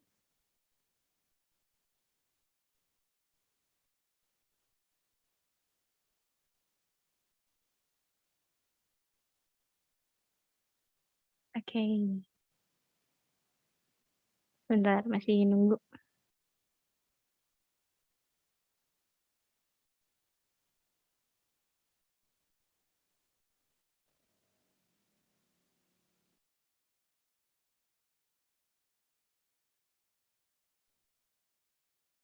Oke, kita bahas ya soal-soalnya. Kita ke nomor 1 dulu. Oke. Aku baca ya soalnya. Pada tahun lalu, Revolutionary Armed Forces of Colombia atau FARC, kelompok pemberontak terbesar di negara ini diusir dari banyak hutan terpencil yang dikuasai mereka sebelumnya. Oke, ini tadi termasuk yang banyak banyak yang salah ya. Dan jawabannya benar adalah D. Oke, ini ada Vita. Nama organisasi atau kelompok nggak ditulis miring. Ya, bener banget Vita. Coba kita ingat-ingat tadi ya materinya. Untuk nama diri atau nama organisasi atau nama lembaga yang meskipun dia itu namanya bahasa asing ya atau bahasa daerah, itu tidak perlu ditulis miring teman-teman ya. Di sini yang aku cetak tebal adalah Revolutionary Armed Forces of Colombia. Ya, seperti yang kita tahu itu tentu aja ya bukan bahasa Indonesia ya, itu bahasa Inggris. Sebelum aku masuk ke pembahasan, mungkin teman-teman ada yang bingung, ini kenapa nama organisasinya tuh Revolutionary Armed Forces of Colombia ya, tapi singkatannya FARC. Nggak mungkin teman-teman ada yang bingung ya. Jadi setelah aku cari-cari, FARC ini sebenarnya singkatan dari apa bahasanya? Nama lembaga, nama organisasi tersebut di bahasa aslinya ya, di bahasa Kolombia. Bahasa Kolombia ini dia tidak menggunakan bahasa Inggris gitu. Dia ada kepanjangannya FARC itu dia menggunakan bahasa Kolombia itu, kepanjangan FARC. Kemudian karena FARC ini kan biar lebih gampang gitu ya di apa ya istilahnya disebutnya gitu, diucapkannya dalam bahasa Inggris ditulis itu tadi Revolutionary Armed Forces of Colombia gitu. Tapi untuk penyingkatannya tetap menggunakan sesuai dengan bahasa aslinya ya FARC itu sendiri gitu. Tapi untuk soal ini nggak usah pusing ya. Maksudnya FARC ini bukan gimana ya, istilahnya pokok dari pertanyaan ini kan mengenai pemakaian huruf ya. Jadi untuk hal-hal seperti itu nggak usah dipikir pusing gitu. Kenapa kepanjangannya beda sama singkatan itu beda gitu nggak usah dibikin pusing. Gitu. Oke, itu intermezzo aja ya. Kenapa jawabannya D? Seperti yang aku bilang tadi, nama lembaga atau nama orang yang dalam bahasa asing atau bahasa daerah itu ditulisnya tidak perlu menggunakan huruf miring ya teman-teman. Dan untuk singkatan itu, oh iya, oh sorry, aku baru ngeh. Iya ya ternyata, oh maaf teman-teman, maaf, aku nggak ngeh kalau tulisan persisnya hilang. Ini ada yang ngechat aku. Iya, maaf. Maksudnya itu forces ya sebelum kata off yang di opsi D. Oh teman-teman. Oke, aku lanjut ya. Jadi seperti tadi masih Nanda. Ya. Sebelumnya maaf ya, aku kelupaan. Oke. Berarti ini kesalahan dari aku ya. Gak apa-apa. Masih latihan ya. Oke, aku lanjut ya pembahasannya. Kita bedah ya satu-satu. Di pembahasan A, ini menurut aja salah ya, karena dia perlu diperbaiki. Kemudian yang B, ini salahnya karena ini dia masih menggunakan huruf miring. Padahal kita tahu tadi untuk nama lembaga atau organisasi atau orang dalam bahasa asing atau daerah itu tidak perlu menggunakan huruf miring. Kemudian kalau teman-teman perhatikan di singkatannya FARC dia menggunakan hanya huruf F aja yang kapital. Padahal kita ketahui FARC untuk singkatan yang mewakili setiap kata dalam singkatan itu perlu menggunakan huruf kapital ya. Jadi FARC-nya ini semuanya harus kapital gitu. Nggak cuma huruf F-nya aja. Kemudian lihat ke C. Nah, ini teman-teman bingung ya bedanya C sama D apa. Coba teman-teman lihat situ ada kata off. Ya, kata off ini sebagai kata tugas teman-teman. Walaupun dia dalam bahasa asing ya. Walaupun dia dalam bahasa asing tetap mengikuti kaidah di mana yang tadi aku udah bilang kata tugas itu ditulisnya menggunakan non kapital itu teman-teman. Jadi bedanya di situ. Nah itu pengecohnya ya. Yang D maaf banget aku juga baru ngeh ya itu force-nya hilang. Tapi membedakan huruf pilihan C dan D itu di kata off-nya ya teman-teman. Kemudian yang E ya itu fatal banget karena dia awalan setiap katanya kecil semua. Kemudian masih pakai huruf miring, kemudian singkatannya juga hanya F aja yang kapital ya teman-teman. Oke, kita lanjut ya ke yang nomor 2, pertanyaan kedua. Sebelumnya aku mengingatkan lagi buat teman-teman yang belum di-mute, mungkin boleh di-mute dulu ya, biar tidak mengganggu jalannya pembelajaran. Ya, terima kasih. Ya, kita ke nomor 2 ya. Aku baca soalnya. Pembentukan Masyarakat Ekonomi ASEAN 2015 membuka peluang sekaligus tantangan bagi Indonesia dalam meningkatkan kesejahteraan bangsa melalui integrasi ekonomi dan keuangan di kawasan Asia Tenggara. Ya, ini jawaban yang benar adalah A, tidak perlu diperbaiki. Oke. Ini yang menjadi soal adalah masyarakat ekonomi ASEAN ya yang dicetak Abah. Masyarakat ekonomi ASEAN ini sudah menjadi suatu nama diri ya teman-teman. Ini sudah apa ya? Ini masyarakat ekonomi ASEAN itu bukan lagi hanya ASEAN-nya aja gitu yang nama diri, tapi masyarakat ekonomi ASEAN ini udah jadi nama diri, dia udah jadi suatu agenda gitu dalam ASEAN ya, dalam organisasi ASEAN. Oleh karena itu, penulisan masyarakat sama penulisan ekonomi itu perlu menggunakan huruf kapital ya di setiap awalan katanya gitu. Dan kita ketahui ASEAN ini kan itu singkatan dari ada singkatannya ya dan itu mewakili setiap katanya gitu. Jadi untuk ASEAN ini perlu menggunakan huruf kapital semua kayak yang FARC tadi gitu. Kita bedah ya ke pilihannya. Yang A benar ya karena dia tidak perlu diperbaiki, yang B itu salahnya ada di ASEAN-nya ya. ASEAN itu perlu menggunakan huruf kapital semua ya teman-teman. Kemudian yang C itu salah karena masyarakat ekonominya tidak kapital, kemudian yang D salah ini karena masyarakat ekonomi ASEAN-nya nggak kapital, kemudian penulisan ASEAN-nya hanya huruf A saja yang kapital. Kemudian yang E, ini karena ini udah fatal banget nih yang E, dia nggak ada yang kapital. Gitu. Oleh karena itu jawaban yang benar adalah A, tidak perlu diperbaiki. Untuk yang ada dari Stefani Claudia Ezra, ya tergantung ya apakah dia mewakili istilahnya mewakili semua nama dirinya itu. ASEAN itu kan aku agak lupa kepanjangannya.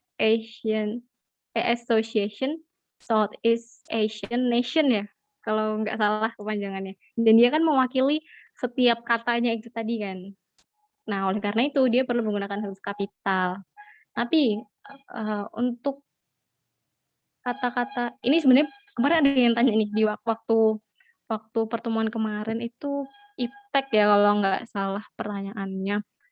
Sebenarnya ini nggak masuk materi ini ya, cuman aku ada mau mengulas dikit. Iptek itu kalau teman-teman lihat ya, iptek kan kepanjangannya ilmu pengetahuan dan teknologi. Kita lihat nih, iptek itu ditulisnya kecil semua kan, iptek gitu. Kita bedah ya, kita coba bedah ya. Kata I pada kata iptek itu kan memang mewakili kata ilmu gitu. Kemudian huruf P pada kata huruf P mewakili kata pengetahuan. Tapi di sini ada pengecualian nih. Iptek ada tek. Tek ini mewakili teknologi. Tapi dia bukan ditulis hanya T gitu. Mewakili teknologinya tidak hanya ditulis T. Nah, oleh karena itu untuk singkatan-singkatan seperti ini dia tidak menggunakan huruf kapital ya, bukan. Ini sebenarnya kesalahan ya, mungkin teman-teman dari SD atau dari SMP kalau lihat orang nulis iptek itu justru besar semua. Itu salah ya teman-teman karena kalau singkatan yang ditulis kapital semua itu berarti dia mewakili setiap kata hurufnya gitu, kayak ASEAN ini. Sedangkan iptek tadi kan enggak ya. Kata iptek tuh terdiri dari tiga huruf aja gitu, ilmu pengetahuan dan teknologi gitu. Oleh karena itu dia tidak menggunakan huruf kapital semua gitu. Jadi dia hanya menggunakan dia huruf kecil semua justru. Ini sama kayak Pemda ya kalau nggak salah. Pemda itu juga pemerintah daerah. Itu juga kan sama, kasusnya sama kayak iptek gitu ya. Iya Stefani, untuk iptek itu penulisannya kecil semua. Ini ada di materi penulisan kata ya kalau nggak salah teman-teman. Dan ada contoh juga iptek dan contoh-contoh yang lain, teman-teman bisa buka Weibi untuk penjelasan lainnya, biar teman-teman bisa lebih paham. Oke. Sebentar nih, ada Vita tanya ke aku ya, kalau di tengah kalimat yang bener tuh iptek atau iptek? Iptek ya, Vita, tetap kecil semua kayak yang ditulis sama Stefani itu. Jadi I-nya tetap non kapital, begitu. Oke, kita bisa next ya ke pembahasan nomor 3, karena ini udah sore ya teman-teman, udah mau jam 5 nih. Oh, udah jam 5 malahan. Biar nggak malam-malam ya selesainya. Kita bisa next nomor 3, ya. Soal nomor 3, demikian surat ini kami sampaikan atas perhatian Bapak, Ibu, kami ucapkan terima kasih. Ini biasanya bisa kita jumpai di surat-surat gitu ya, surat edaran gitu, atau undangan gitu, biasanya ada kalimat-kalimat seperti ini. Nah, ini jawaban yang benar adalah B, ya. Bapak Ibunya ditulis menggunakan huruf kapital ya di setiap awalan katanya. Ini materinya kayak yang tadi, pengacuan ya, kayak yang tadi yang kekerabatan sebagai pengacuan gitu. Jadi ya surat lamaran kerja juga biasanya, benar Stephanie. Jadi ditulisnya menggunakan huruf kapital. Ini sama kasusnya kayak saudara. Nah, kayak tadi kan ada kata saudara. Atau biasanya tuh ditulis atas perhatian saudara kami ucapkan terima kasih. Nah, itu juga gitu. Jadi yang A itu salah karena kita perlu memperbaiki kata tersebut. Yang C salah karena I-nya nggak kapital. Yang D salah karena dia huruf miring ya. Padahal kan kita tidak perlu menggunakan huruf miring. Kemudian yang E salah karena dia udah huruf miring. Kemudian penulisan B dan I-nya tidak menggunakan huruf kapital. Ini termasuk mudah ya. Untuk kayak gini itu sebenarnya mungkin tanpa teman-teman tahu materinya, sebenarnya kalau teman-teman memperhatikan surat-surat edaran itu, teman-teman bisa tahu gitu. Ini kayak semacam pengetahuan umum gitu. Oke, kita next ke nomor 4 ya.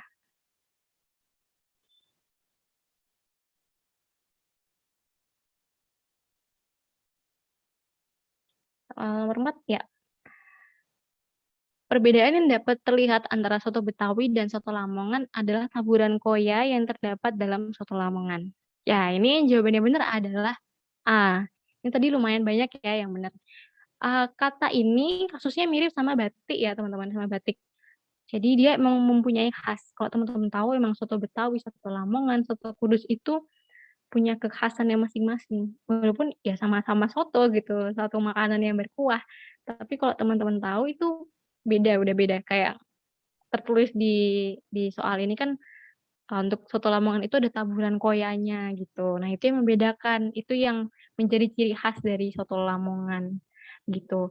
Nah, dan kalau teman perhatikan ya, untuk di soal ini aku ada nulis 2 kali kan soto Lamongan. Dan yang terakhir, kata soto Lamongan yang terakhir ini aku nulisnya nggak bener gitu, itu penulisan yang salah. Tips dari aku ya, setauku ya, selama aku latihan soal UTBK atau kalau nggak salah tuh waktu dulu UTBK, jadi teman-teman harus tahu yang menjadi soal itu yang mana gitu. Dan yang bukan menjadi soal, walaupun itu salah, itu nggak usah digubris gitu, nggak usah kayak, "Loh ini kok enggak, yang ini iya," gitu. Kayak yang kasusnya soto Lamongan ini gitu. Yang di soto Lamongan kata soto Lamongan pertama itu aku nulisnya bener, tapi yang kedua salah kan itu, seharusnya huruf L-nya pakai huruf kapital. Nah, penulisan soto Lamongan yang kedua ini nggak dihiraukan gitu. Jadi yang fokus aja sama konteksnya, fokus sama yang jadi pertanyaan tuh apa, gitu. Oke, aku sambil jawab ini ya, biar sekalian yang di pertanyaan. Dari 2002 Camaba, amin. Kak, kalau Bika Ambon, Ambonnya A-nya kapital, Kak. Bika Ambon itu setahu aku ya, Bika Ambon itu sebagai nama jenis ya, teman-teman. Jadi, penulisannya itu biasa, maksudnya biasa non kapital gitu ya. Bika Ambon itu sebagai jenis ya. Jadi, penulisan A pada kata Ambon itu sebagai non kapital ya, sebagai non kapital gitu. Kemudian ada Stefani. Kak, tadi gula Jawa kecil karena apa, Kak? Karena tadi, ini agak panjang ya penjelasannya. Coba ganti kata Jawa tersebut sama kata geografi lainnya. Ada nggak gula Sumatera, gula gula apa, Kalimantan gitu? Ada nggak sih sebenarnya gitu? Kalau nggak ada, oh berarti kata gula Jawa itu sebagai nama jenis gitu. Beda tadi kan sama yang batik. Kalau batik eh kok gula batik. Kalau batik itu Cirebonnya bisa aku ganti sama Pekalongan. Bisa aku ganti sama Jogja gitu. Oke. Ini ada dari JJ, gula Bali ada. Aku baru tahu malahan kalau gula Bali.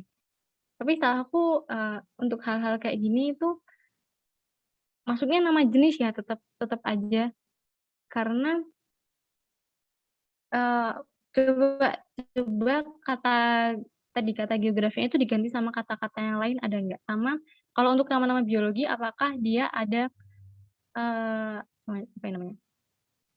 Ada nama latinnya nggak gitu? Oh ada ya gula Bali.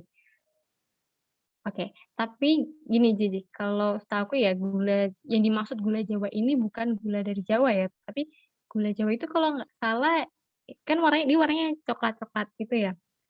Dan yang membedakan gula Jawa sama gula pasir itu kan komposisinya dari sumbernya dari mana gula tersebut dibuat gitu. Jadi yang coklat kayak batok kelapa itu bener. Jadi yang jadi konteksnya gitu ya membedakan. Kalau tadi gula Bali, aku kurang tahu ya kalau gula Bali itu kayak gimana, apa yang membedakan dengan gula Jawa. Tapi jadi sama ya gula Bali sama gula Jawa. Oh ya berarti benar. Jadi cuman ini ya mungkin cuman penyebutannya aja ya, cuman istilah aja. Tapi secara istilah Jawa sama gula Bali. Oke, clear ya berarti. Maaf teman-teman ini internetku kurang stabil. Kalau putus-putus boleh bilang ya. Oke, kita balik lagi ya. Iya, Stephanie, nulisnya tetap kecil semua. Iya, jeruk Bali juga kecil karena jeruk Bali ini sebagai nama jenis ya. Dan kalau teman-teman tadi ingat, jeruk Bali ini punya nama latinnya gitu. Jadi kalau nama-nama biologi kayak tadi ada jeruk Bali, kacang Bogor, terus petai Cina, terong Belanda gitu. Kalau ternyata dia punya nama latinnya, oh ya itu berarti dia sebagai nama jenis gitu. Oke, kita balik ke soal ya. Untuk yang yang pilihan B dia salah karena huruf B dan L-nya nggak kapital, yang C salah karena S-nya ikut kapital. Padahal kan untuk kita lihat tadi yang contohnya batik itu tidak perlu menggunakan kapital ya. Kemudian yang D salah karena malah huruf S pada kata sotonya yang kapital gitu. Kalau yang E salah, ini kesalahan fatal karena kata Betawi Lamongannya dia nggak kapital, kemudian dia pakai huruf miring. Itu. Yuk lanjut ke nomor 5.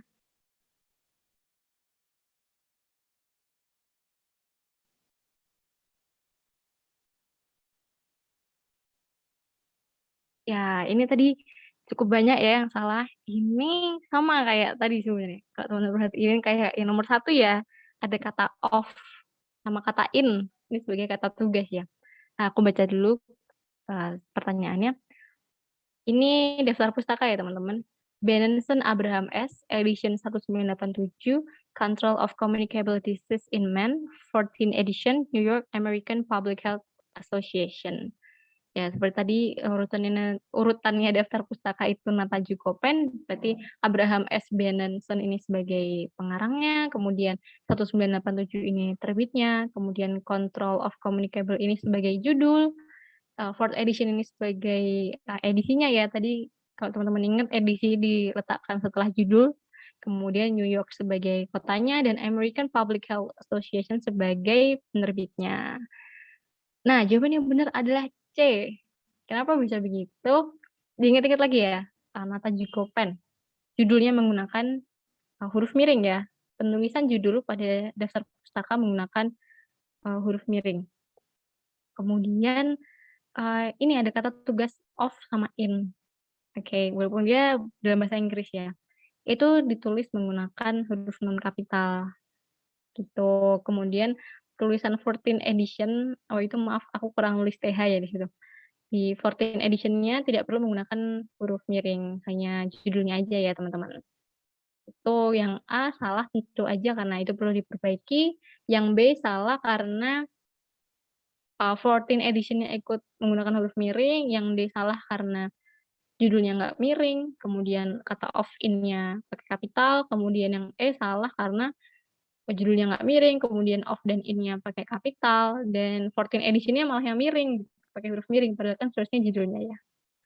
Ya begitu untuk pembahasan soal hari ini. Terima kasih ya teman-teman, nggak apa-apa yang masih salah, namanya juga belajar ya. It's okay. Oke, ini ada Stephanie.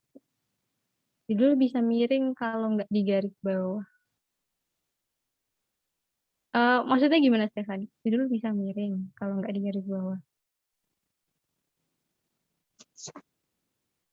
Gimana Cep? Mungkin bisa dijelasin lagi? Enggak, karena dulu pas kelas 9 guru aku bilang judul bisa digaris bawah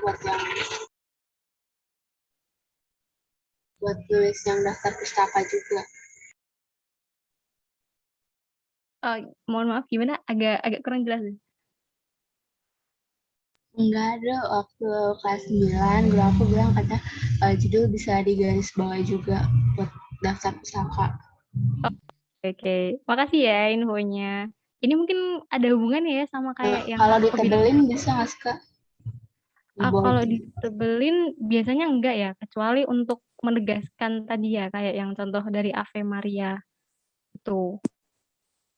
Terus tahu aku jarang ya, dan nggak ada malahan kalau untuk ditulis tebel ini. Biasanya kalau judul-judul itu kalau nggak miring pakai tanda kutip. Nah itu, ini ada di materi penggunaan tanda baca. Gitu. Teman-teman bisa ikut di kelas belajar bareng lainnya ya sama tutor-tutor lain. Oke, sebentar. Ini ada yang tanya, Kak, 14 edition-nya kenapa nggak miring ya kan dalam bahasa Inggris? Iya, jadi untuk daftar pustaka meskipun dia bahasa Inggris itu tetap ya teman-teman, tetap ditulis biasa, nggak pakai huruf miring kecuali judul. Itu ya, jadi cuma judul aja yang ditulis menggunakan huruf miring. Oke, Stephanie tanya, tanda kutip 1 apa 2, Kak? 2. Biasanya tanda kutip 2 gitu ya. Kalau nggak pakai huruf miring, pakai tanda kutip. Jadi kalau udah pakai huruf miring terus pakai tanda kutip, itu berarti salah. Ini kadang di UTBK muncul tuh, atau di soal-soal latihan UTBK, aku pernah nemuin yang kayak gitu, dan itu salah ya. Jadi salah satu aja. Kalau nggak pakai huruf miring, ya pakai tanda kutip. Begitu teman-teman. Oke, sampai sini ada yang mau bertanya? Ya, Mungkin dari sama-sama teman-teman semuanya. masih ada yang bingung atau mungkin udah paham, kalian bisa chat di kolom komentar. Mungkin udah tanya tapi tenggelam pertanyaannya. Boleh ditulis ulang.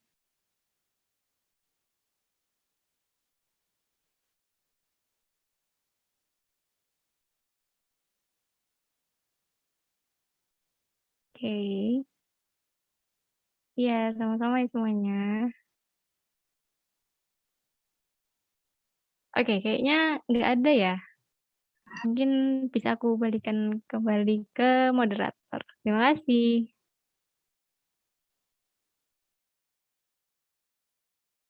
Ya, jadi teman-teman semuanya udah paham sama penjelasan yang sudah dijelasin oleh Kak Sofura. Wah, ini feedbacknya positif-positif semua nih. Ya, sama-sama. Oke. Karena sudah paham semuanya, selanjutnya boleh nih Kak Sofura buat memberikan closing statement-nya untuk sesi belajar bareng kali ini. Silahkan Kak Sofura. Oke, makasih banget ya untuk teman-teman semua yang udah hadir, apalagi sampai akhir nih ya, udah mau maghrib. Terima kasih untuk yang udah bertanya, aku seneng banget ngeliat antusias kalian. Terus makasih juga yang udah join kuis ya tadi, semoga bermanfaat, semoga penjelasanku bisa menambah pengetahuan kalian. Terus pesanku untuk teman-teman, untuk para pejuang UTBK, apakah yang tahun depan atau yang masih tahun depannya lagi, atau 2 tahun lagi, tetap jaga kesehatan, sekarang masih COVID ya, masih pandemi, jangan lupa protokol, terus, it's okay untuk take a break, untuk istirahat. Teman-teman jangan ngoyo banget, jangan istilahnya kerja keras banget lah gitu. Pelan-pelan aja gitu, kan kita nggak perlu selalu berlari ya untuk mengejar mimpi. Pelan-pelan aja, nggak apa-apa kalau teman-teman kadang, overthinking tahu, "Gimana ya kalau aku nggak lolos? Gimana ya, gimana gitu." Nggak apa-apa, cuman, jangan terlalu banyak gitu, karena itu nggak sehat banget gitu. Kalau teman-teman mau istirahat tuh nggak apa-apa banget. Aku mau cerita dikit ya, aku dulu tuh waktu mau UTBK, itu aku ada loh waktu seminggu setiap bulannya aku nggak belajar sama sekali gitu, dan itu waktu-waktu yang aku manfaatkan buat istirahat, buat aku nyoba, apa ya, nggak overthinking, nyoba aku fokus sama diriku sendiri. Apalagi teman-teman yang masih pakai sosial media, terus ngeliat temen yang nge-share story lagi belajar kah atau progresnya gitu kan, itu bikin down banget ya, bikin insecure. Jadi, ya pelan-pelan aja gitu, fokus sama diri aja sendiri, dan kalau boleh saran ya teman-teman, jangan anggap temennya teman-teman nih, maksudnya teman kelas kah atau temen les kah gitu sebagai saingan gitu. Mending teman-teman, aku lebih saranin teman-teman untuk, menganggap mereka tuh sebagai teman berjuang bersama gitu. Jadi nanti kalian bisa saling ngasih soal, kalian bisa belajar bareng, kalian bisa, apa ya, kayak sambat bareng, curhat bareng gitu. Dan itu tuh bakal lebih seru gitu. Jadi ya itu semoga, penjelasanku yang hampir 2 jam ini semoga bermanfaat ya buat teman-teman. Terus ya teman-teman boleh banget kalau mau tanya-tanya, masih ada yang bingung soal materi tadi bisa lihat di slide ke Instagram atau ke Twitter. Kemudian kalau misalnya tadi penjelasanku ada yang salah, mohon maaf banget ya teman-teman, dan teman-teman kalau ada yang mau memperbaiki atau ngasih tahu, "Kak, tadi tuh, eee, aku pernah tahu ini yang bener kayak gini," gitu. Boleh banget bilang gitu, di-share karena, ruang ruang belajar bareng ini bagi aku tuh ruang sharing bareng ya, diskusi bareng. Jadi, bukan berarti kalian murid aku, terus aku sebagai guru kalian, itu nggak kayak gitu, tapi kita sama-sama belajar gitu. Aku juga masih belajar kan, aku masih masih mahasiswa gitu, masih perlu banyak belajar. Jadi kita sama-sama belajar ya teman-teman, jadi mohon maaf banget kalau ternyata aku tadi ada yang salah kata atau salah ngasih jawaban, boleh next time kalau kita ketemu lagi teman-teman boleh ngomong, "Kemarin waktu ini tuh salah Kak, gini gini gini," gitu. Nggak apa-apa banget. Oke, kayaknya itu aja ya Nanda, terima kasih. Terima kasih Nanda, terima kasih semuanya. Oke, terima kasih Kak Sofura udah bersedia berbagi ilmunya pada sesi belajar bareng kali ini. Oh ya, jangan lupa buat teman-teman untuk mengisi form evaluasi yang udah aku kirim melalui room chat. Dan ini nih, ada pertanyaan dari Universe Pro ini. Oh ya, buat teman-teman yang pengen join grup Pintar Bareng, kalian bisa cek IG-nya Pintar Bareng, karena kita selalu open member buat sesi belajar bareng. Kalian bisa cek IG-nya Pintar Bareng ya.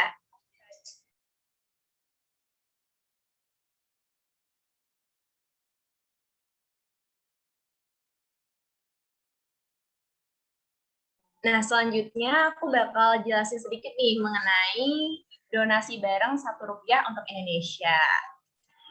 Jadi saat ini Pintar Bareng lagi buka donasi nih yang namanya Rp1 untuk Indonesia. Nah, tujuan donasi ini tuh buat apa sih? Jadi donasi ini bergerak di bidang bencana dan isu sosial pendidikan di Indonesia. Misalnya kayak teman-teman kita nih di daerah pelosok itu kan masih banyak banget ya yang kekurangan dalam hal pendidikan.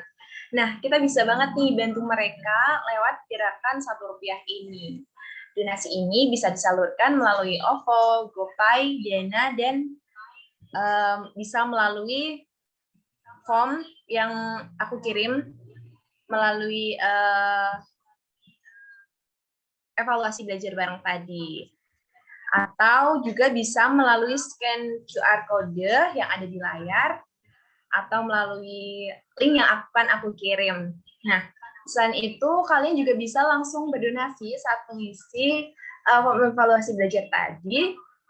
Dan kalian bisa berdonasi berapapun, bahkan kalau cuma Rp1 aja juga nggak apa-apa banget nih. Udah dapat pahala, terus juga bisa jadi salah satu penggerak pendidikan di Indonesia. Nah, terakhir teman-teman sebelum mengakhiri kelas ini, seperti yang udah aku sebutkan sebelumnya, jangan lupa ya untuk mengisi form evaluasi, karena dari form yang kalian isi bisa sebagai acuan pinter bareng untuk lebih baik ke depannya. Oke.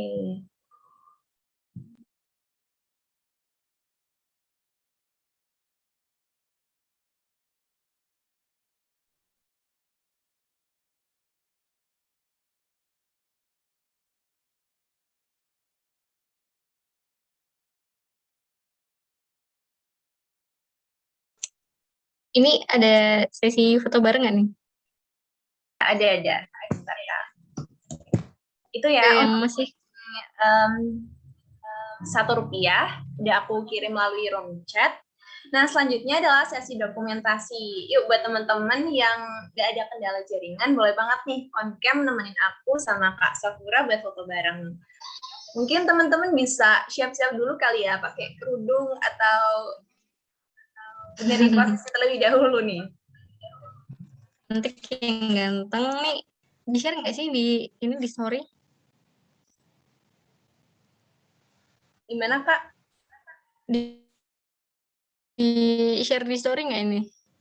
Boleh banget nih. Nanti aku share ya di story, aku tag nih. Boleh teman-teman drop username IG kalian.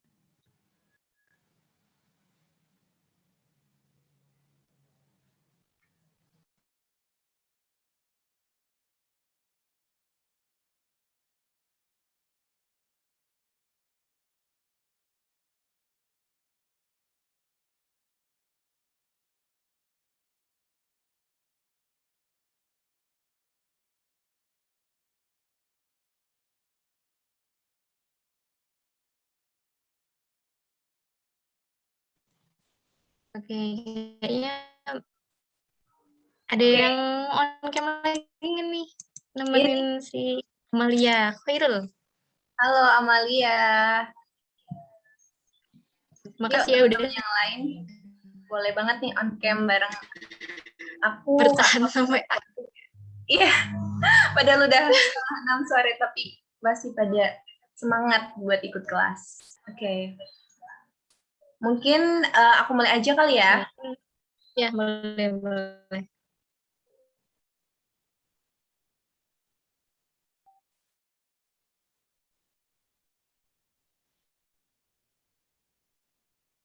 Nanda kamu di mute BTW.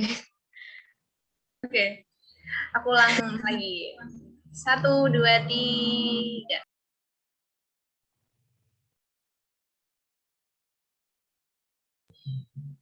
Oke, udah nih. Makasih banyak semuanya. Terima kasih semuanya. Boleh list kok. Terima kasih buat teman-teman yang udah Ya. dan meluangkan waktu untuk mengikuti kelas belajar bareng sore hari ini. Jangan lupa untuk selalu menjaga kesehatan dan tetap stay at home sambil belajar buat UTBK pastinya. Pokoknya stay safe and stay healthy. Dan jangan lupa untuk selalu menerapkan protokol kesehatan. Sampai jumpa di kelas belajar bareng selanjutnya. Terima kasih semuanya.